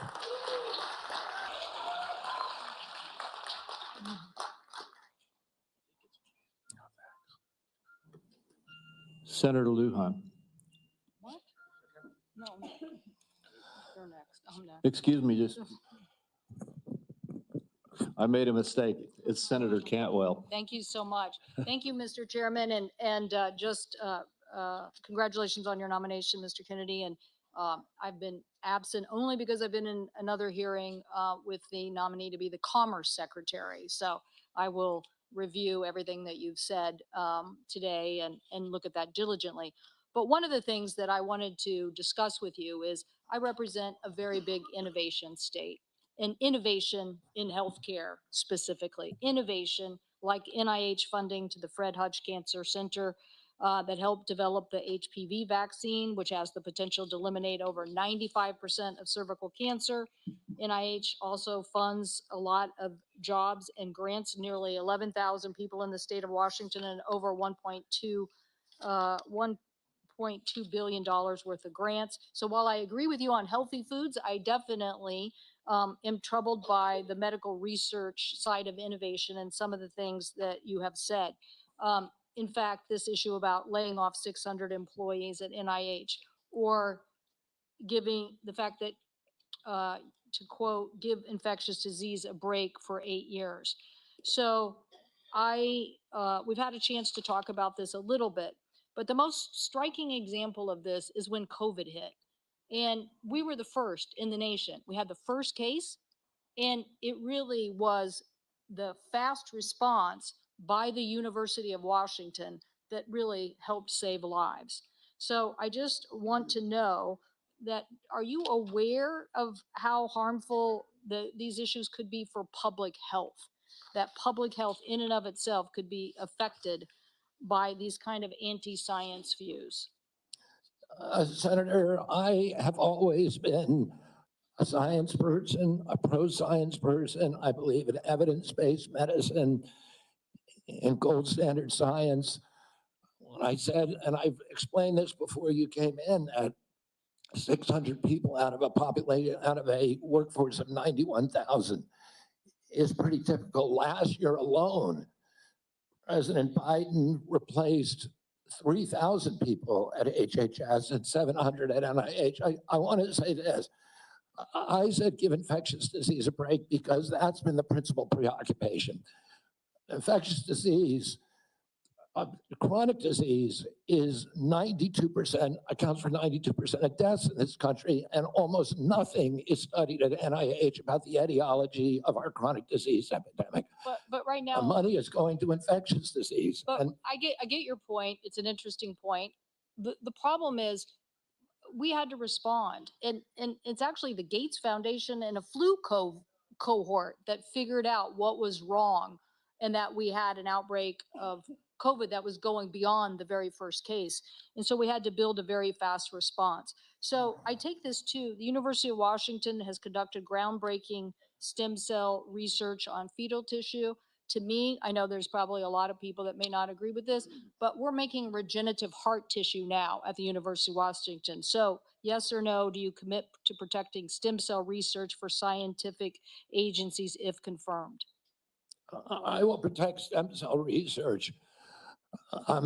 Stem cell research today can be done on umbilical cords, and you don't need fetal tissue. You'll protect the laws that are on the books today and the research that's done. My job is, Senator, to enforce the laws. Okay, so I want to move to PBMs because PBMs are driving up drug prices. And one of the biggest things that we need to do here, I think, in a new administration is get a handle on everything that is driving up prices and lower them. The report found that PBMs generated $1.4 billion from spread pricing. That is where they are able to basically set the price, not reimburse pharmacies, and then pocket the rest. We've had bipartisan legislation in several different committees now to get at this. What do you think the solution is? I think one of the really notable achievements of this panel was the PBM legislation that they put together in a bipartisan way. I haven't met a single senator, well, actually one only, but of the 60-odd senators that I talked to, all of them talked about PBMs and how important it was. And President Trump, during his first administration, pushed through a law pushed a law to give transparency to PBMs. It got overruled during the Biden administration. Luckily, this panel is resuscitating that. President Trump is absolutely committed to fixing the PBMs. My time is running out, so I just want to clarify. You believe that we should pass these laws that now have been proposed in the Senate? I haven't read the entire law, so I don't know, but I think that we need to reform the PBMs. I think we need to get rid of all of these vested interests that are draining money from the system. Okay, somebody suggested though that you thought you should convene the PBMs and talk to them about some sort of self-regulation. So I am trying to distinguish between these people who basically are doing illegal activities and ripping off, really, they're creating pharmacy deserts in my state. So I'm asking you whether you believe that we have to legislate in this area. Again, I'm not being evasive. I just don't know exactly what the law says. I met with the PBMs. I met with pharma. My job is to meet with all the stakeholders. I've been meeting with stakeholders for 40 years. People I was suing, you want to hear from the other side. Well, it's That doesn't okay. mean I would let the PBMs write their own ticket. I think I support the efforts of this committee to come up with bipartisan legislation. President Trump wants to get the excess profits away from the PBMs and send it back to primary care, to patients in this country, to high quality health care. I'll ask you for the record, since my time's expired, to look at the legislation that came out of the Commerce Committee that defines the legal activities that they are doing to drive up prices, and get us an answer for the record. Thank you, Mr. In Chairman. principle, I support that legislation. Thank you. And let me just tell you the list as we have to move forward to the ending here. Senator Lujan will be next, followed by Senator Marshall, Senator Warnock, Senator Smith, Senator Young, and Senator Welch. And let me say again, Mr. Chairman, this is a matter of such importance. A number of my colleagues would like a second round, and I think it would be important to offer, say, a modest amount of additional time to get into this on both sides. I know I have some questions. I want my colleagues to have the opportunity to raise their concerns as well.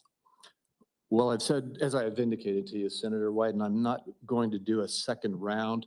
I have been very generous with the senators. I think almost every single senator has had 7 minutes at least. And I will give you a second, as is our practice between the two of us. I'll then divide my time up with my colleagues. Okay, you are welcome to do that. Thank you. Senator Lujan. Thank you, Mr. Chairman. Mr. Kennedy, when we met, you stated to me that it is not your goal to take away programs that work for Americans. Do you stand by that statement? Yes, Senator. Mr. Kennedy, do you know how many Americans rely on Medicaid? It's about 72 million plus the 7 million kids who are on chips. Appreciate that, 72 million. Yes or no, is it important that expectant mothers and newborns have access to health coverage? Is it important that expectant mothers and newborns have access to health coverage? Absolutely, Senator. Mr. Kennedy, do you know how many babies born in this country are covered through Medicaid? I would guess, I don't know the answer. I would guess about 30 million. I have it, Mr. Kennedy. About 41% of 1.4 million babies births are financed by Medicaid, according to the National Center for Health Statistics. Yes or no, do you believe that Medicaid is a critical program?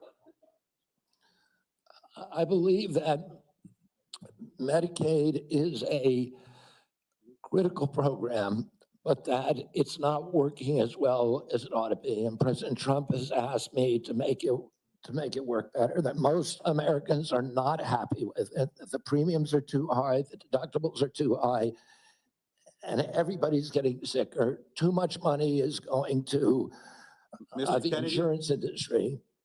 I have a series of yes or no questions. They're pretty simple. Because you heard we're not going to get a second round of questions, I ask for your indulgence to be able to get to them yes or no. In New Mexico, as you know, Medicaid is often measured state by state. It might surprise you if you look at some of those surveys. In New Mexico, the response was 90% of New Mexicans on Medicaid report satisfaction getting care, 80% getting specialist care, 85% getting urgent care, 95% ease of filings out of focus. Not to pick on any one of my colleagues, but in Louisiana, 86% of people on Medicaid are satisfied with their interactions. 83% are satisfied getting care. 85% are satisfied getting specialized care. 82% getting urgent care. I can go on state by state, but we don't have the time today. Yes or no, do you support cutting Medicaid or reducing, and especially in an area where you and I spoke about with the federal investment in Medicaid, which is known as FMAP. President Trump has not told me to, that he wants to cut Medicaid. He's told me to make it better. Do you support cutting, yes or no? Let me ask you this way, since it's only about I President support Trump. making it better, Senator. If President Trump asks you to cut Medicaid, will you do it? Oh, it's not up to me to cut Medicaid. It would be up to Congress. And You don't I'm going to answer- work, I'll- I'm going Sir, to work, Mr. Kennedy, Senator. Mr. Kennedy, you don't want to answer? I'll move on. Do you know how many states will end? Mr. Chairman, if I may pause my time. So I understand that people are getting asked to leave if they stand up with signs, but there's a lot of other as well, Mr. Chairman. So it needs to be extended to everyone. As Mr. Kennedy said, we should respect each other when we have a difference of opinion. We're just trying to do our jobs here and trying to ask questions. That's all.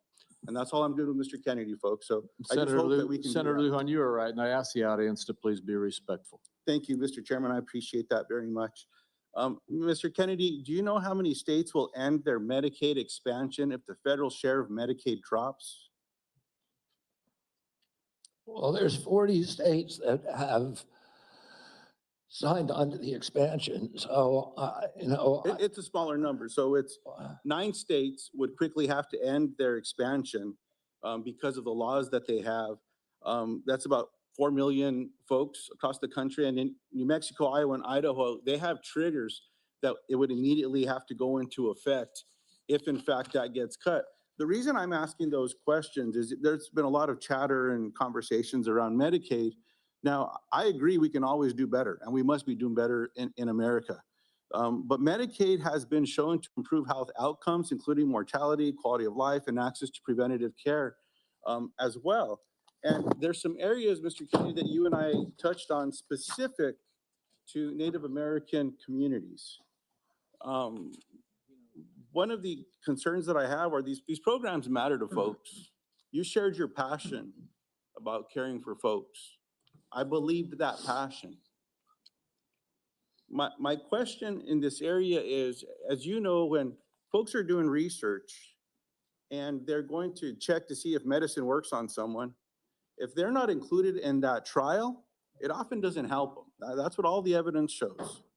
So what are you going to do when programs are eliminated to require the inclusion of Native Americans in clinical trials when it comes to life-saving medicine? I'm going to do everything I can to make sure that there's Native Americans in clinical trials. As I said to you when I visited your office, I spent 20% of my career working on Native issues. My family's been deeply involved with them. My father and uncle were big critics of the Indian Health Service, the failure to deliver good health results or health care on the reservations. I'm going to bring a Native in for the first time in history into my central office, that all the major decisions in my office will be that he will have it. We've already interviewed a candidate, a very, very good candidate, will have direct impact on all the major offices. One of my priorities is to improve. I appreciate that. I have a follow-up in that space specifically. Will you commit to finalizing the congressionally mandated FDA guidance to increase clinical trial diversity?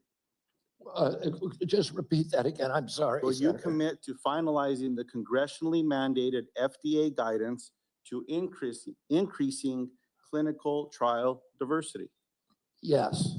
I appreciate that. Will you commit to reinstating all of the pages that were eliminated and people that were fired from this administration that have this responsibility? I cannot commit to that because I don't know who they are. Well, there's I'll some commit folks to out there doing the working work. with you to make sure those positions are adequately staffed. I will follow up in writing in those specific areas because I think there's some commonality here, but answers matter. And so I'd like to get those as timely as possible. The last thing, Mr. Chairman, that I'll say is one of the conversations I had last before this hearing was with a family that I've been working with to work with my Republican colleagues when it comes to autism and federal programs and making a difference in these families' lives and this little girl's life. What I'm asking now, Mr. Chairman, is unanimous consent to enter into the record an article from Autism Speaks titled, quote, "Do Vaccines Cause Autism?" End quote. And I'll note that the first sentence states, quote, "Vaccines do not cause autism," end quote. Thank you. I yield back. Without objection.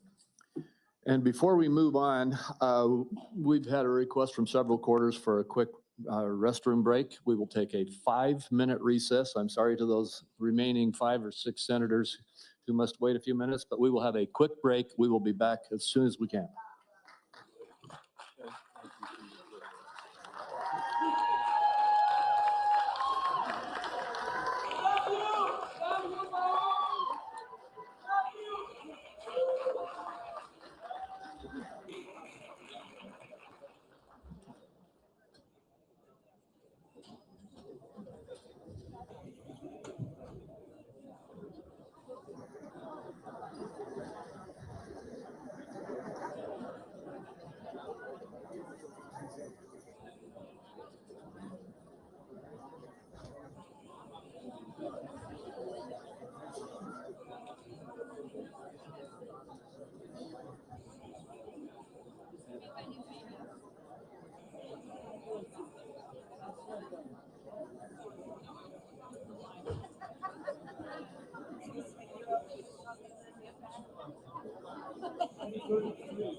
Would everyone please take your seats?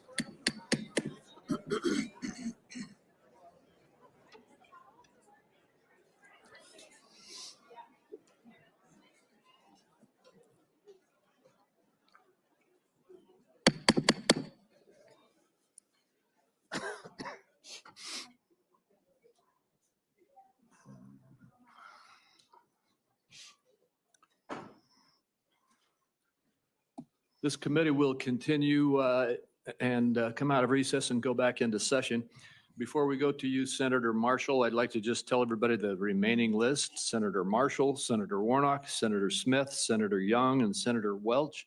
And then I did indicate earlier that I would give another 5 minutes to Senator Wyden. I understand he has distributed that 5 minutes to a few of the other senators. So we will have a few more quick questions, and then we will proceed. And I would like to thank the audience again. I know we had a couple of outbursts earlier, but I want to thank the audience for being respectful and encourage the audience to continue to be respectful as we conclude the hearing. With that, Senator Marshall. Thank you, Chairman. Obesity, diabetes, heart disease. Obesity, diabetes, heart disease account for probably 80% of health challenges in America. You know how many times I heard my friends across the aisle mention any three of those? I don't know if we've lost the forest for the trees here. Vaccine is a critical issue. I understand that. I don't see how Mr. Kennedy's position could be any more clear that he's going to support the vaccines, he's going to support the science and empowerment to parents and their doctors to make these choices. 60% of Americans have a chronic disease, that there's an epidemic of chronic diseases across the country. And this Make America Healthy Again movement is palpable to me. It started on the campaign trail in 2020 when moms I'd never met, that never involved in the political process, came up to me and said, look, I want to make these choices about my children with my doctor, not the federal government. That it's a very real thing. Moms, dads, grandparents across the country grab me and say, look, why do 20% of our children now, why are they on a prescription drug? So, Mr. Kennedy, what is your prescription to help make America healthy again? What's your vision? What does that look like to you? Thank you, Senator Marshall. We're having epidemics of all these chronic illnesses, autoimmune diseases, neurological diseases, allergic diseases, obesity. When my uncle was president, 3% of Americans were obese. Today, 74% of Americans are obese or overweight. No other country has anything like this. In Japan, the obesity rate is still 3%. And epidemics are not caused by genes. Genes may provide the vulnerability, but you need an environmental toxin. Something is poisoning the American people. And we know that the primary culprits are changing food supply, the switch to highly chemical intensive processed foods. We have 10,000 ingredients in our country, in our foods. The Europeans have only 400. If you buy McDonald's French fries in our country, there's 11 ingredients, my understanding. In Europe, there's only 3. If you buy Fruit Loops in our country, they're loaded with food dyes, with yellow dye, red dye, blue dye, and many other ingredients. The same company makes the same product with different ingredients for Canada and Europe. And at age, we don't have good science on all these things. And that is deliberate. That's a deliberate choice not to study the things that are truly making us sick, that are not only contributing to chronic disease, but to mortalities from infectious disease. We need to get a handle on this, because if we don't, it's an existential threat. Our country is not going to be destroyed because we get the marginal tax rate wrong, or because we get one of these culture war issues that we've been talking about today wrong. It's going to be destroyed if we continue down this trajectory of chronic disease. We need to fix our food supply, and that's the number one. Thank you, Mr. Kennedy. Certainly, I share your concern with ultra-processed foods. On the other end of this food chain are my farmers and ranchers back home. Would you just take a second and share your compassion, how you feel about farmers and ranchers, that they respond to the market? They don't dictate the market. They grow what the market is wanting them to grow. And Senator Hawley told me the other day that his brother-in-laws are all farmers. And he said 4 out of every 5 of his brother-in-laws has Parkinson's disease.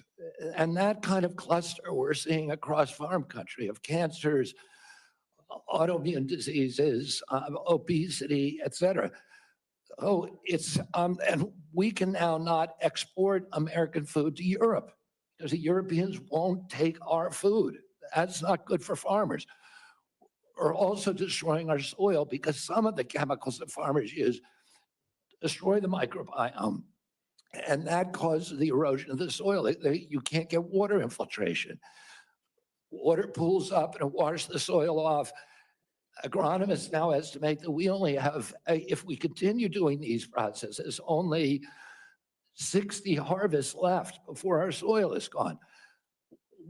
So farmers are using seeds and chemicals that are, over the long term, are costing them and us. And what we need to do is we need to support the farmers. We need the farmers as partners if we're going to make them work. And I don't want a single farmer to go out of business under our watch. I don't regulate farms. If I'm privileged to be confirmed, I'm not regulating farms. That's under USDA. But I want to partner with all of my decisions with USDA and with the farm community to make sure that we don't lose more farmers in this country, but that we also transition. We offer and incentivize transitions to regenerative agriculture, to no-till agriculture, and to less chemically intensive. And by the way, I've also met with the chemical industry and the fertilizer and herbicide companies, and they want to do the same thing. Oh, and I think we're on the trajectory to do that, and we need to incentivize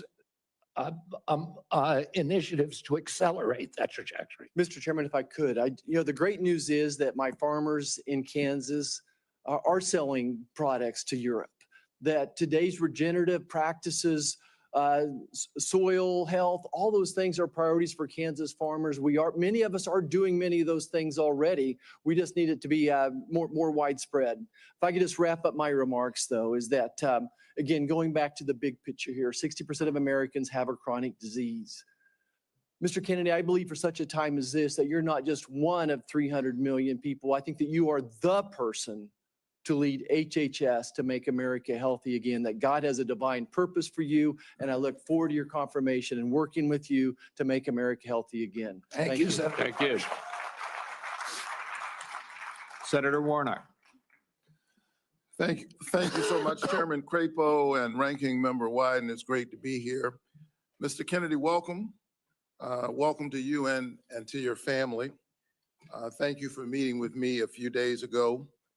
I'd like to follow up, if I might, with some of the issues that we discussed in my office. I want to talk to you first about the CDC, or the Centers for Disease Control and Prevention. I'm proud of the work that the CDC does, proud that it's located in Georgia with more than 10,000 employees in my state. If confirmed, you would be the cabinet secretary over the CDC. Representing HHS, it's about 29% of the federal budget. CDC is a part of that. Do you agree that the CDC's work is critical to Georgia, critical for our country, and the health of the entire world? Yes, Senator. Senator Isaacson, my Republican predecessor, would have agreed with that. Bless his memory. He was a fierce advocate for the CDC, as am I. The CDC is an agency filled with hardworking, dedicated public health servants. They wake up every single day working to keep us safe. I think we don't think often enough about their work because it's easy not to celebrate folks who are protecting you from that which doesn't appear because of the work that they're doing. So grateful for the work that the CDC employees do. Some of them are members of my church. I saw that deep commitment firsthand when I visited the CDC just last summer.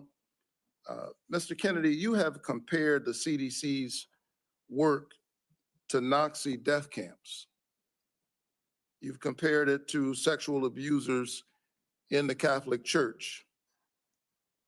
You've also said that many of them belong, this is a direct quote, many of them belong in jail.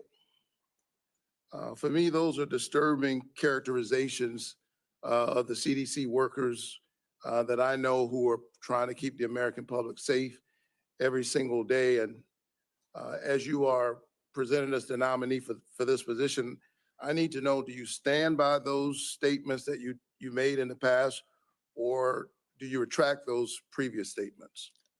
Senator, I don't believe that I ever compared the CDC to Nazi death camps.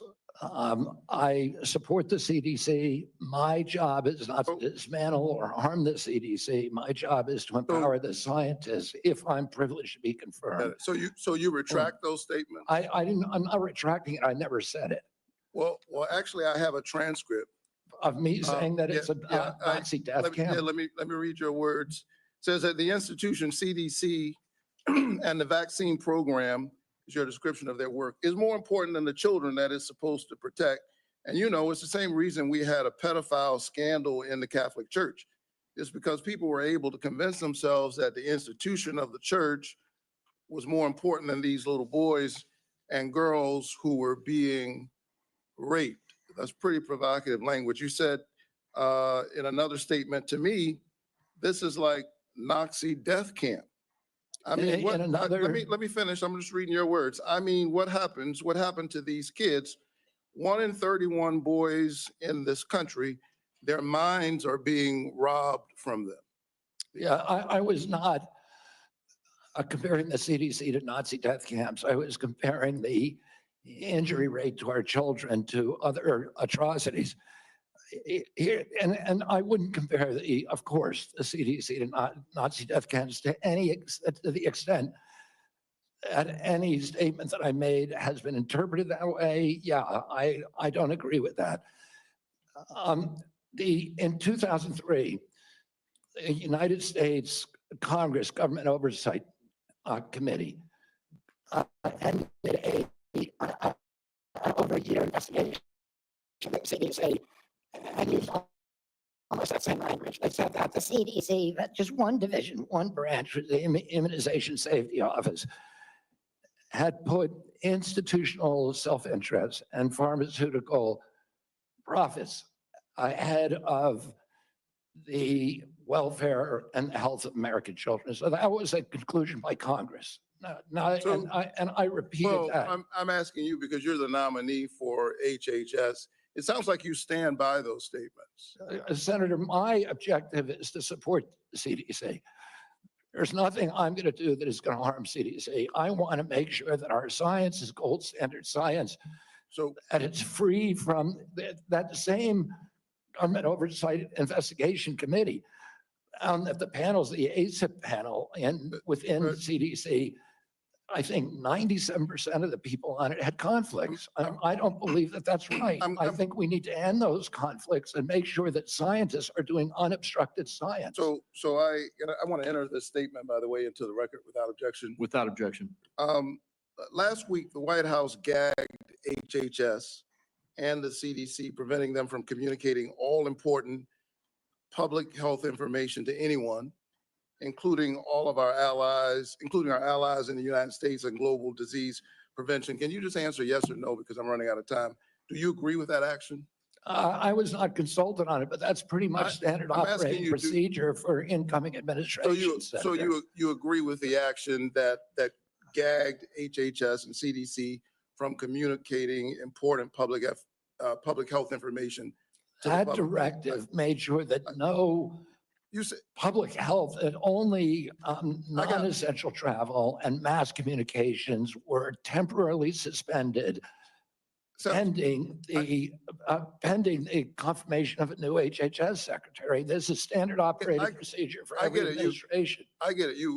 I don't think what we've seen over the last several days is standard operation for new administration. I think we're seeing some unprecedented actions, but you agree with it.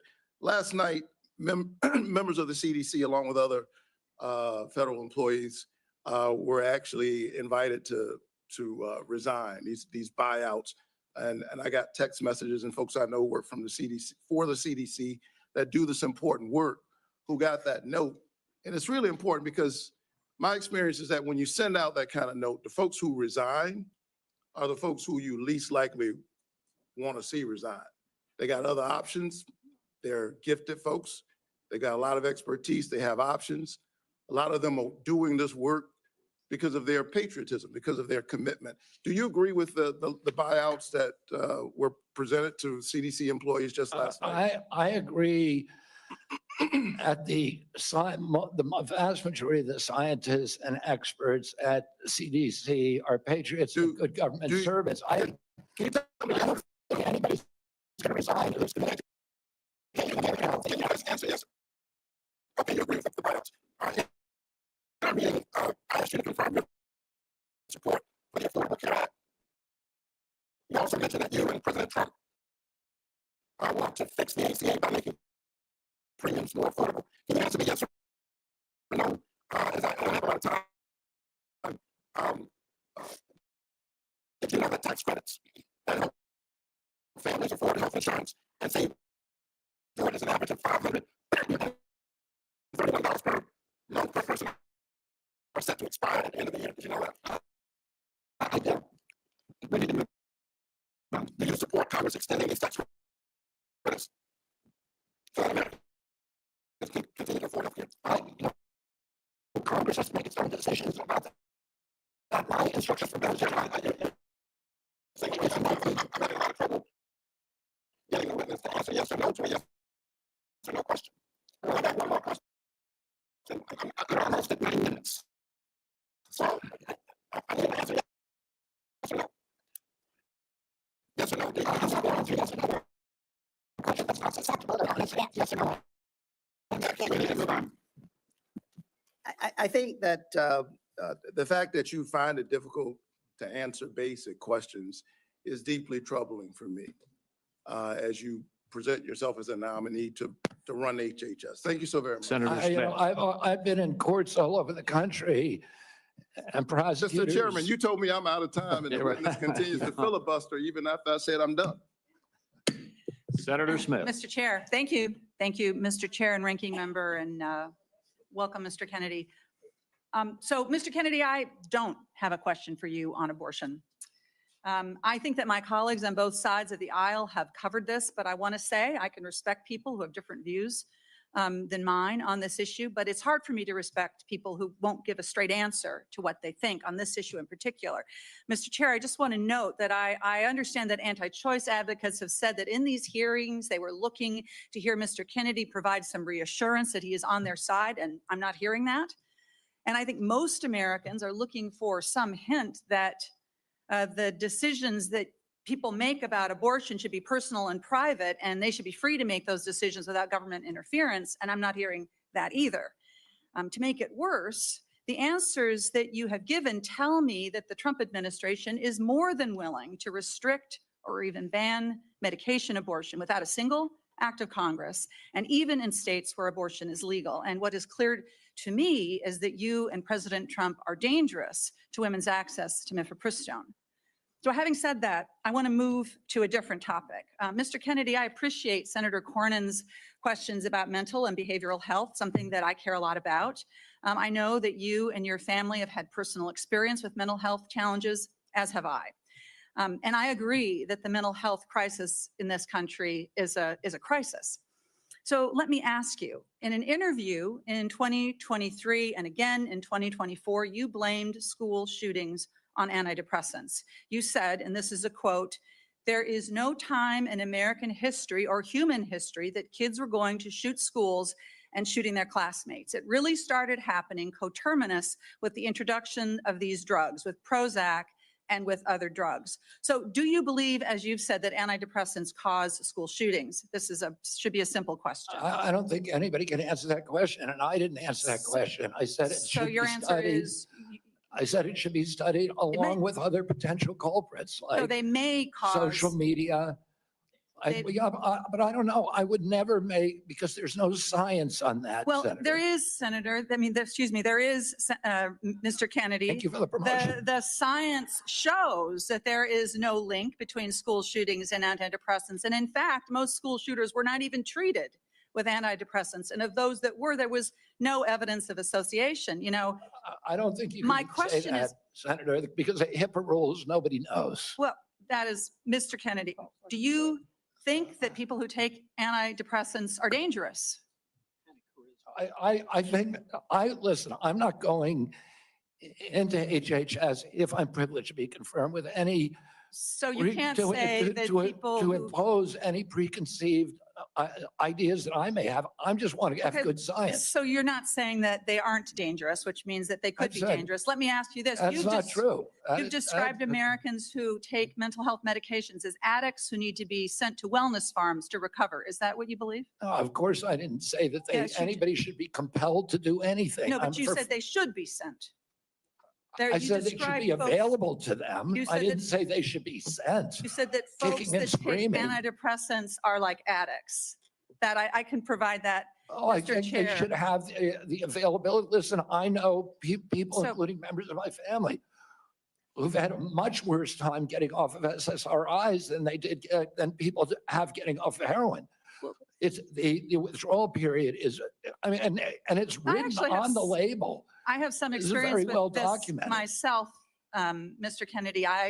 This is personal for me. When I was a young woman and I was struggling with depression, thankfully, I had the resources to help me get through it, including a new generation of SSRI uptake inhibitors, which helped to clear my mind, get me back on track to being a mom and a wife and a productive, happy person. And I'm really grateful for that therapy. So I have some experience with this, and I think that everyone should have access to that care. And your job as secretary is to expand access to care, not to spread lies and misinformation. And you know, the things that you say, Mr. Kennedy, they live on. They have impact. And you know, we're having this conversation at the same moment that my Republican colleagues are looking to try to figure out how to save money any way they can. So they want to cut Medicaid. Let's just think about this for a minute, because you're going to be, should you be confirmed, you would be responsible for CMS, which provides mental and behavioral health care to millions of Americans. Close to 40% of folks on Medicaid have a behavioral health condition, and you would be part of this administration that would be looking to cut Medicaid. So, Mr. Kennedy, these statements that you've made linking antidepressants to school shootings, they reinforce the stigma that people who experience mental health every day face every single day. And I'm very concerned that this is another example of your record of sharing false and misleading information that actually really hurts people. I'm only putting into the record what you have said. My statements, and I'm happy that you had a good experience on this. So as many Americans have a good experience on others, and between them and their physicians, and not they talk about it at HHS to be putting out misinformation about the dangers of SSRIs and other antidepressant medications, spreading the stigma and the fear that we're actually trying to overcome. Do you think physicians will make a prescription or access to good science? Of course they do. And I feel like they do. And to your point, you made these statements, it was not based on good science. I was saying the science needed to be done. I was saying these are potential culprits. We're co-chairman. I named other things. I said video games. I said social media. I said SSRIs. SSRIs have a black box warning of suicidal, homicidal behavior. Mr. Chair, I will submit to the chair the information that I have about what Mr. Kennedy has said of linking antidepressants to school shootings. Thank you. Senator Young. Thank you, Mr. Chairman. Good to see you, Mr. Kennedy. to follow up on that spirited exchange, in talking with you and reading about your vision for the department, you said one of your goals is to return public health agencies to the gold standard of scientific review. You've alluded to the gold standard a number of times today. So I'm going to give you an opportunity, uninterrupted, but hopefully not too extensive, to tell me and others what you mean by this gold standard. The gold standard means real scientific research with replication of studies, which very rarely happens now at NIH. We should be giving at least 20% of the NIH budgets to replication. We should make sure that all the science is published with the raw data. We should make sure that the peer reviews are also published. And I'll give you a quick example. 20 years ago, HHS, NIH scientists did a study on Alzheimer's, which they said it was caused by amyloid plaque. After that, NIH shut down studies of any other hypothesis. 20 years later, we now know that those studies were fraudulent. NIH has funded 800 studies on a fraudulent hypothesis, and we've lost 20 years in figuring out a cure for Alzheimer's. And that's just one example. I could give you hundreds. We need to end that. We need to end the old boy system. We need to have replicatable science and be completely transparent about raw data. Thank you, sir. In recent years, particularly during the COVID pandemic, there's been a lot of skepticism about our public health institutions. Some of this, I would say, is warranted, but it's now created a pervasive lack of trust from the public that these institutions are acting in bad faith or failing to act in objective criteria, failing, in short, to act in the best interests of the public. If confirmed, Mr. Kennedy, how will you work to regain the public's trust? I suspect it'll take some time in these important public health institutions. Through radical transparency, I'm going to make the reason people don't trust the public health agencies is because they haven't been trustworthy. And you gave the example of COVID. At the beginning of COVID, everybody was rushing to get that vaccine. We had over a 90% vaccination uptake. Yes, sir. CDC's most recent recommendation is that Americans take the 8th booster. Only 23% of Americans are complying. That means 77% of Americans no longer trust CDC, and that is the problem. Yes, sir. In the absence of full information, might it, I think I agree with you, but I want your response. Might it make sense to share that absence of full information with the American people, that uncertainty? I think one of the things by observation and experience that I saw during the pandemic, because we had certain prominent doctors appear on television and indicate, no, you absolutely must not wear a mask. 2 weeks later, it's yes, you must wear a mask. But they were certain. And they even demonized people for not following the latest science, knowing there's a high level of uncertainty in that science. Would a measure of humility, and as you say, radical transparency demonstrates humility, help rebuild trust over a period of years? Absolutely. We need to tell Americans what we don't know. We need to make sure studies that reach a null hypothesis are also published. And that doesn't happen. Sir, I think you are right about why healthcare costs are so high in the first place. The answer is indeed chronic disease. 90% of our healthcare spending goes towards managing it, as you say in your opening statement. It's not in the main because of waste, fraud, and abuse, although we know some exists. It's not in the main because we have great executives at innovative world-class companies. It's not in the main because we haven't yet adopted an unsustainable Medicare for all scheme. It's because of this. So I'm encouraged that you intend to make that a point of emphasis as it pertains to your future leadership. I will say, with respect to COVID, it's not over for a lot of Americans. It's not over. I know the mission accomplished banner was convenient for the last administration, but as we continue to navigate the ongoing impacts of the COVID pandemic, we have many individuals here in the United States and around the world who are suffering from long-term health effects that significantly impact their quality of life, work, and daily activities, and then largely ignored. Funding for long COVID research was appropriated by Congress in December 2020, followed by additional funding directed by the Biden administration in February 2024. Patient groups and industry publications have criticized the slow pace of clinical trial design and enrollment. If confirmed, will you collaborate with healthcare providers, researchers, and affected communities to better understand and mitigate long COVID's impact? Yes or no, please? Absolutely. There's 16 million Americans. Will you commit to prioritizing long COVID research and integrate this work into broader healthcare policies? Yes or no, please? Yes. Patient groups, experts, and industry publications have raised concerns around existing long COVID funding being spent on observational research.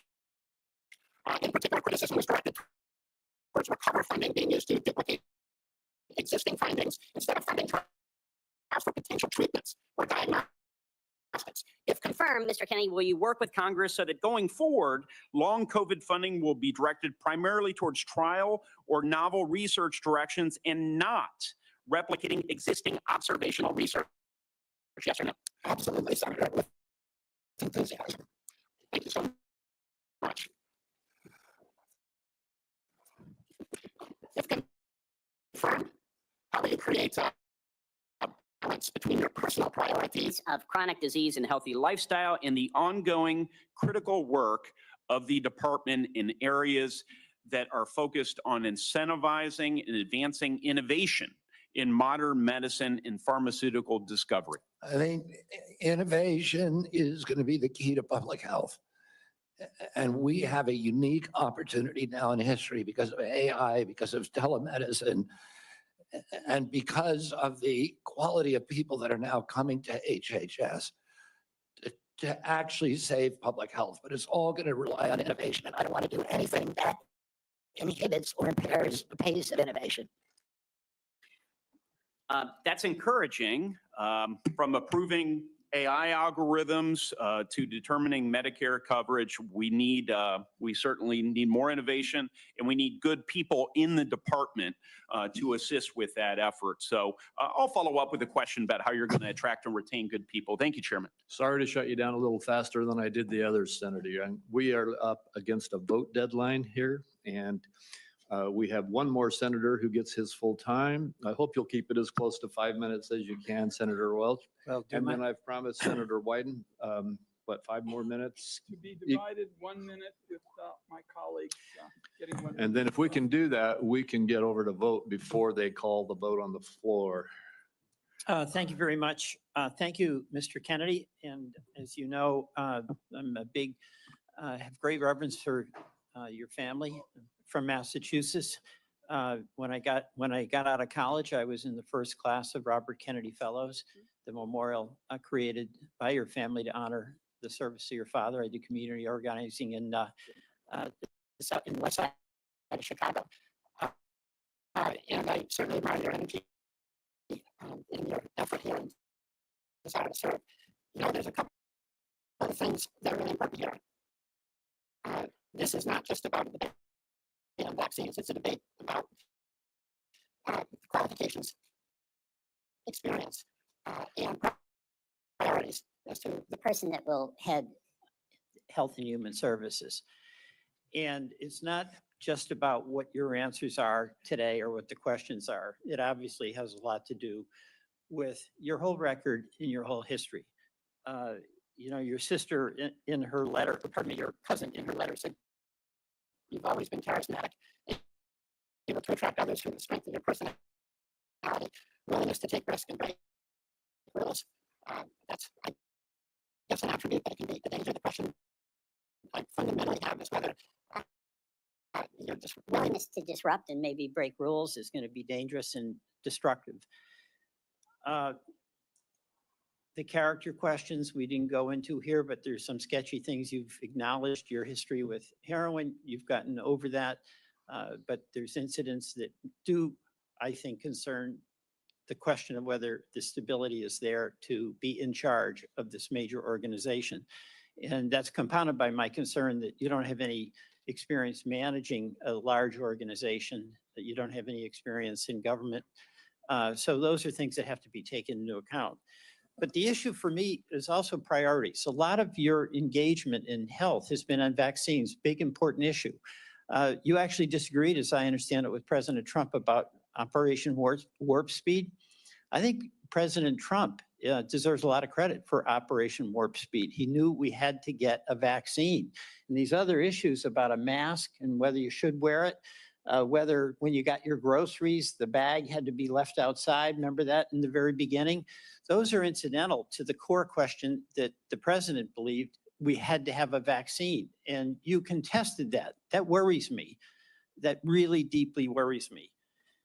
The other questions, Senator Cassidy asked you some questions about our healthcare system. I happen to believe that our healthcare system is profoundly broken. And it's not just about the chronic illnesses. That's about our diet. That's about our exercise.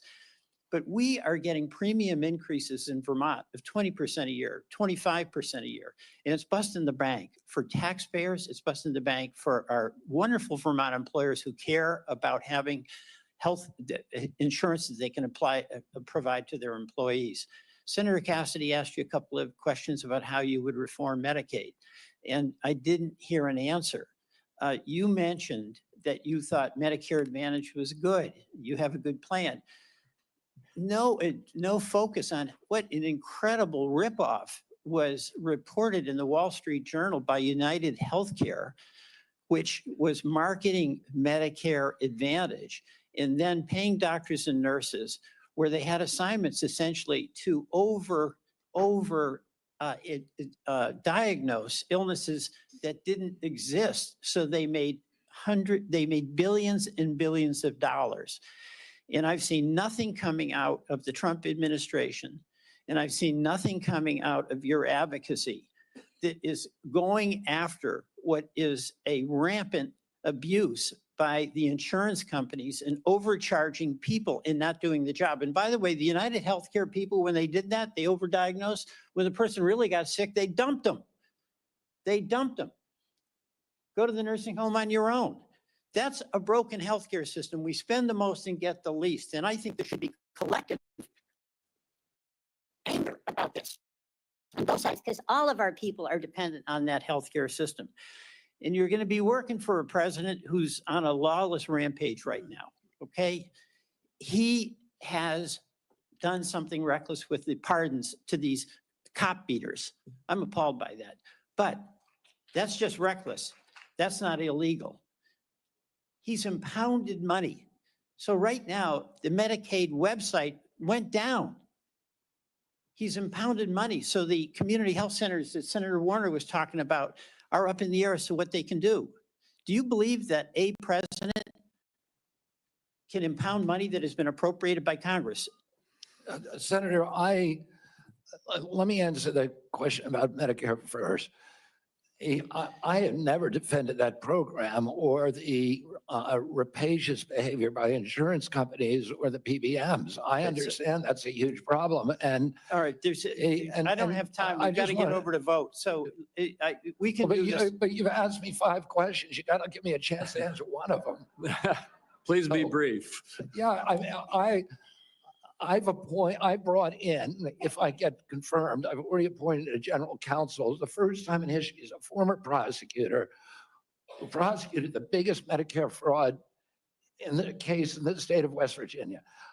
I brought in a prosecutor for that job instead of a bureaucrat, precisely to address the important issues that you raised here. The only reason I didn't talk about these before is because I wasn't asked about them. What about? I agree with you 100%. What about impounding, a president impounding money that, among other things, goes to healthcare? And you're saying that that's illegal? That's correct. Well, my job is to uphold the Constitution. I'm going to take an oath to uphold the Constitution, and I will administer the law and uphold the Constitution.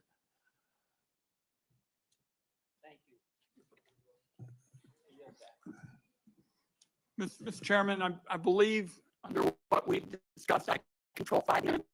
I'm going to take one, give one to each of my 4 colleagues that remain. All right, and I would just say this vote, they're going to call it in about 8 minutes. Thank you. So we have very little time. Two hours ago, colleagues, I asked Mr. Kennedy to reconcile his many anti-vaccine statements with his handful of pro-vaccine statements. Instead, he gave us a word salad and ducked the issue. The same was true, Mr. Kennedy, with respect to measles, where you wrote a book playing down the threat of measles, even though American families are very concerned about it. And apparently families are still mourning in Samoa. And my last point would be that Mr. Kennedy said today really wasn't about him. And I just want to tell him it is all about you, because I find your presentation to be both untrustworthy and unprepared, because my colleagues have been seeing back and forth between Medicare and Medicaid, and it's not clear which program you're using when. So I want colleagues to know there is a lot more information to learn about Mr. Kennedy before we vote. I'm going to urge that to my colleagues on both sides of the aisle to not make decisions on the basis of this session. I thank you for the additional time. And I guess my next minute is Senator Whitehouse, Senator Warren, There's been a lot of conversation about late-term abortions here, and I just want to make clear What Rhode Island OBGYN doctors describe as what is almost always happening when a late-term abortion is needed. It is a childbirth gone wrong. The family has painted the room. It has bought the crib, maybe even decided on the baby's name, and has gone to the hospital to welcome the new baby into their family in what is supposed to be a happy event. And then things went wrong. Then the alarms started pinging. The lights started flashing. The medical professionals started rushing in. And the question became, who lives and who dies? The mom's life is often at risk, and she may have other children she needs to care for. The baby's life may be at risk, and one or both may die. In that environment, the doctors and the family own that decision. Government has no place in that room at that point. And I think we need to understand, when this late-term abortion gets bandied about, what you're dealing with is a tragedy that is happening to a family who wanted that child and have suddenly been confronted with a moment in which they have to make what is probably going to be the worst decision of their lives. And to try to shove the state legislature into that room is really offensive, really morally wrong. And I just want to make very clear what Rhode Island OBGYNs tell me is the situation when these procedures have to be deployed. Senator Warren. Thank you, Mr. Chairman. So, Mr. Kennedy, I wanted to ask about your role in the 2019 measles outbreak in Samoa. In July 2018, 2 children died immediately after receiving a measles vaccine that nurses had mistakenly mixed with a muscle relaxant. The nurses get charged with manslaughter, but vaccination rates go down. I asked you about this in my office. You told me flatly that your visit to Samoa had nothing to do with vaccinations. We now know that's not true. I have the documentation. You met with the Prime Minister. You talked about vaccinations.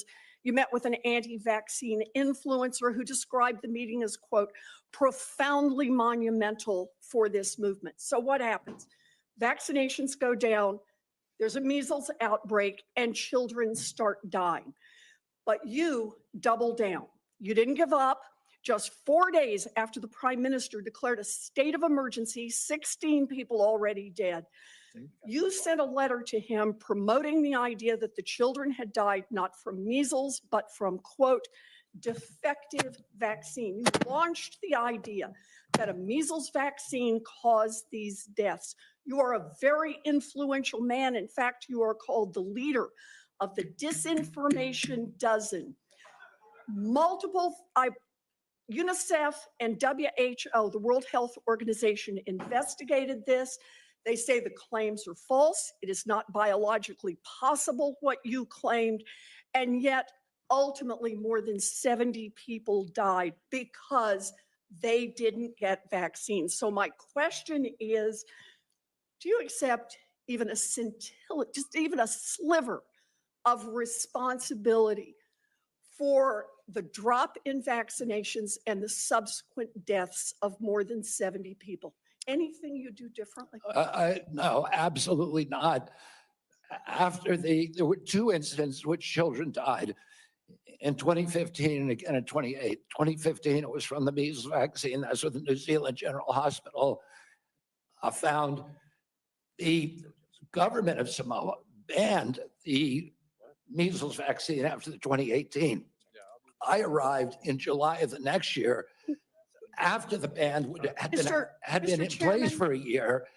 Mr. And the Chairman, measles, understanding that you wanted to hold this to a minute and that I don't get to present all the facts and documentation I've got, how about if we just decide to make entries for the record on exactly what the record shows about Mr. Kennedy's participation? And I think he's answered the yes or no question. He takes no responsibility. Senator Warren, we will do that. differently. And Mr. Kennedy, and to all the senators, every senator knows that following this hearing, they will be able to ask you questions off the record and you will be able to put answers back onto the record. So please give that answer. I apologize that we're shutting you off for giving a full response right now. Senator Smith, and thank we you. are way over time. Thank you, Mr. Chair. So, Mr. Kennedy, you have said that you want to give infectious diseases a break for about 8 years. You spoke about this with Senator Cantwell. My question to you has to do with avian flu. Over 100 million birds culled. The disease has spread to dairy cows, and there are now 67 confirmed human cases and 1 death. So, Mr. Kennedy, do you intend to give research on bird flu a break? no, I intend to devote the appropriate resources to preventing pandemics. That's an essential part of my job. What do you think is causing the avian influenza? I think the H5N1 virus is. So that's good to hear, because in a recent book, I will submit this for the record because we don't have that much time. Mr. Kennedy has questioned the scientific basis for germs causing disease and the power of vaccines and antibiotics. I've never cure questioned disease. that, Senator. Well, I will submit that for the record. Thank you. Senator Warnock, 1 minute. I like the way you said that to the Baptist preacher. Thank you so much, Mr. Kennedy. Based on our conversations, it's my understanding that you support work requirements in Medicaid. In 2020, President Trump approved a proposal from Georgia state leaders requiring Georgians to jump through a number of onerous bureaucratic hoops and fill out even more paperwork to verify work and get access to health care. I ask this as someone who represents a state that has not expanded Medicaid. Federal government, because of this waiver, spent $70 million on Georgia's Medicaid waiver. 82% of that went to administrative costs. The point that I'm making is that the folks that they're insisting need to work, 90% of those folks are working, they are caregivers, or they have a disability. Let me give you one example. A woman I think of all the time, her name is Heather. She's a traveling nurse from Dalton, Georgia, who falls into the Medicaid coverage gap. Heather experienced a series of small strokes, leaving her unable to work full-time. She's dedicated her life to caring for patients, but now she can't afford her own medical care, out-of-pocket costs, because she doesn't make enough to qualify for tax credits to buy private insurance. What does Heather need? Does she need work requirements, or does she need access to health care so she can finally get healthy and get back to work? The individual that you described would need health care and not a work requirement. Thank you. Thank you. Thank you. Thank you. And we are done with the questioning now, Mr. Kennedy. I apologize to you, to the audience, and to all of my colleagues to have to rush it here at the end, but we have a vote on the Senate floor that they're going to close in about 3 minutes. I want to thank you for appearing before this committee. You have been accessible to the members and staff on both sides of the aisle of the Finance Committee throughout a rigorous process. And I want the whole world to know that you spent hours in meetings answering questions outside of this hearing and providing documents and responses on issue after issue after issue. You've gone through the most thorough vetting process that any committee in this Congress puts anybody through. And I think that you have come through well and deserve to be confirmed. I would like to remind my colleagues that the deadline for submitting any questions for the record is 5 p.m. today, 5 p.m. today. And Mr. Kennedy, we ask that you respond to those questions as quickly as you possibly can. With that, I'm going to leave you in this room and run over to vote. This hearing will be adjourned. I still encourage the audience to be polite and respectful, no matter what side of the issues you may be on. And Mr. Kennedy, I look forward to working with you. Thank you, Mr. Chairman. We're adjourned.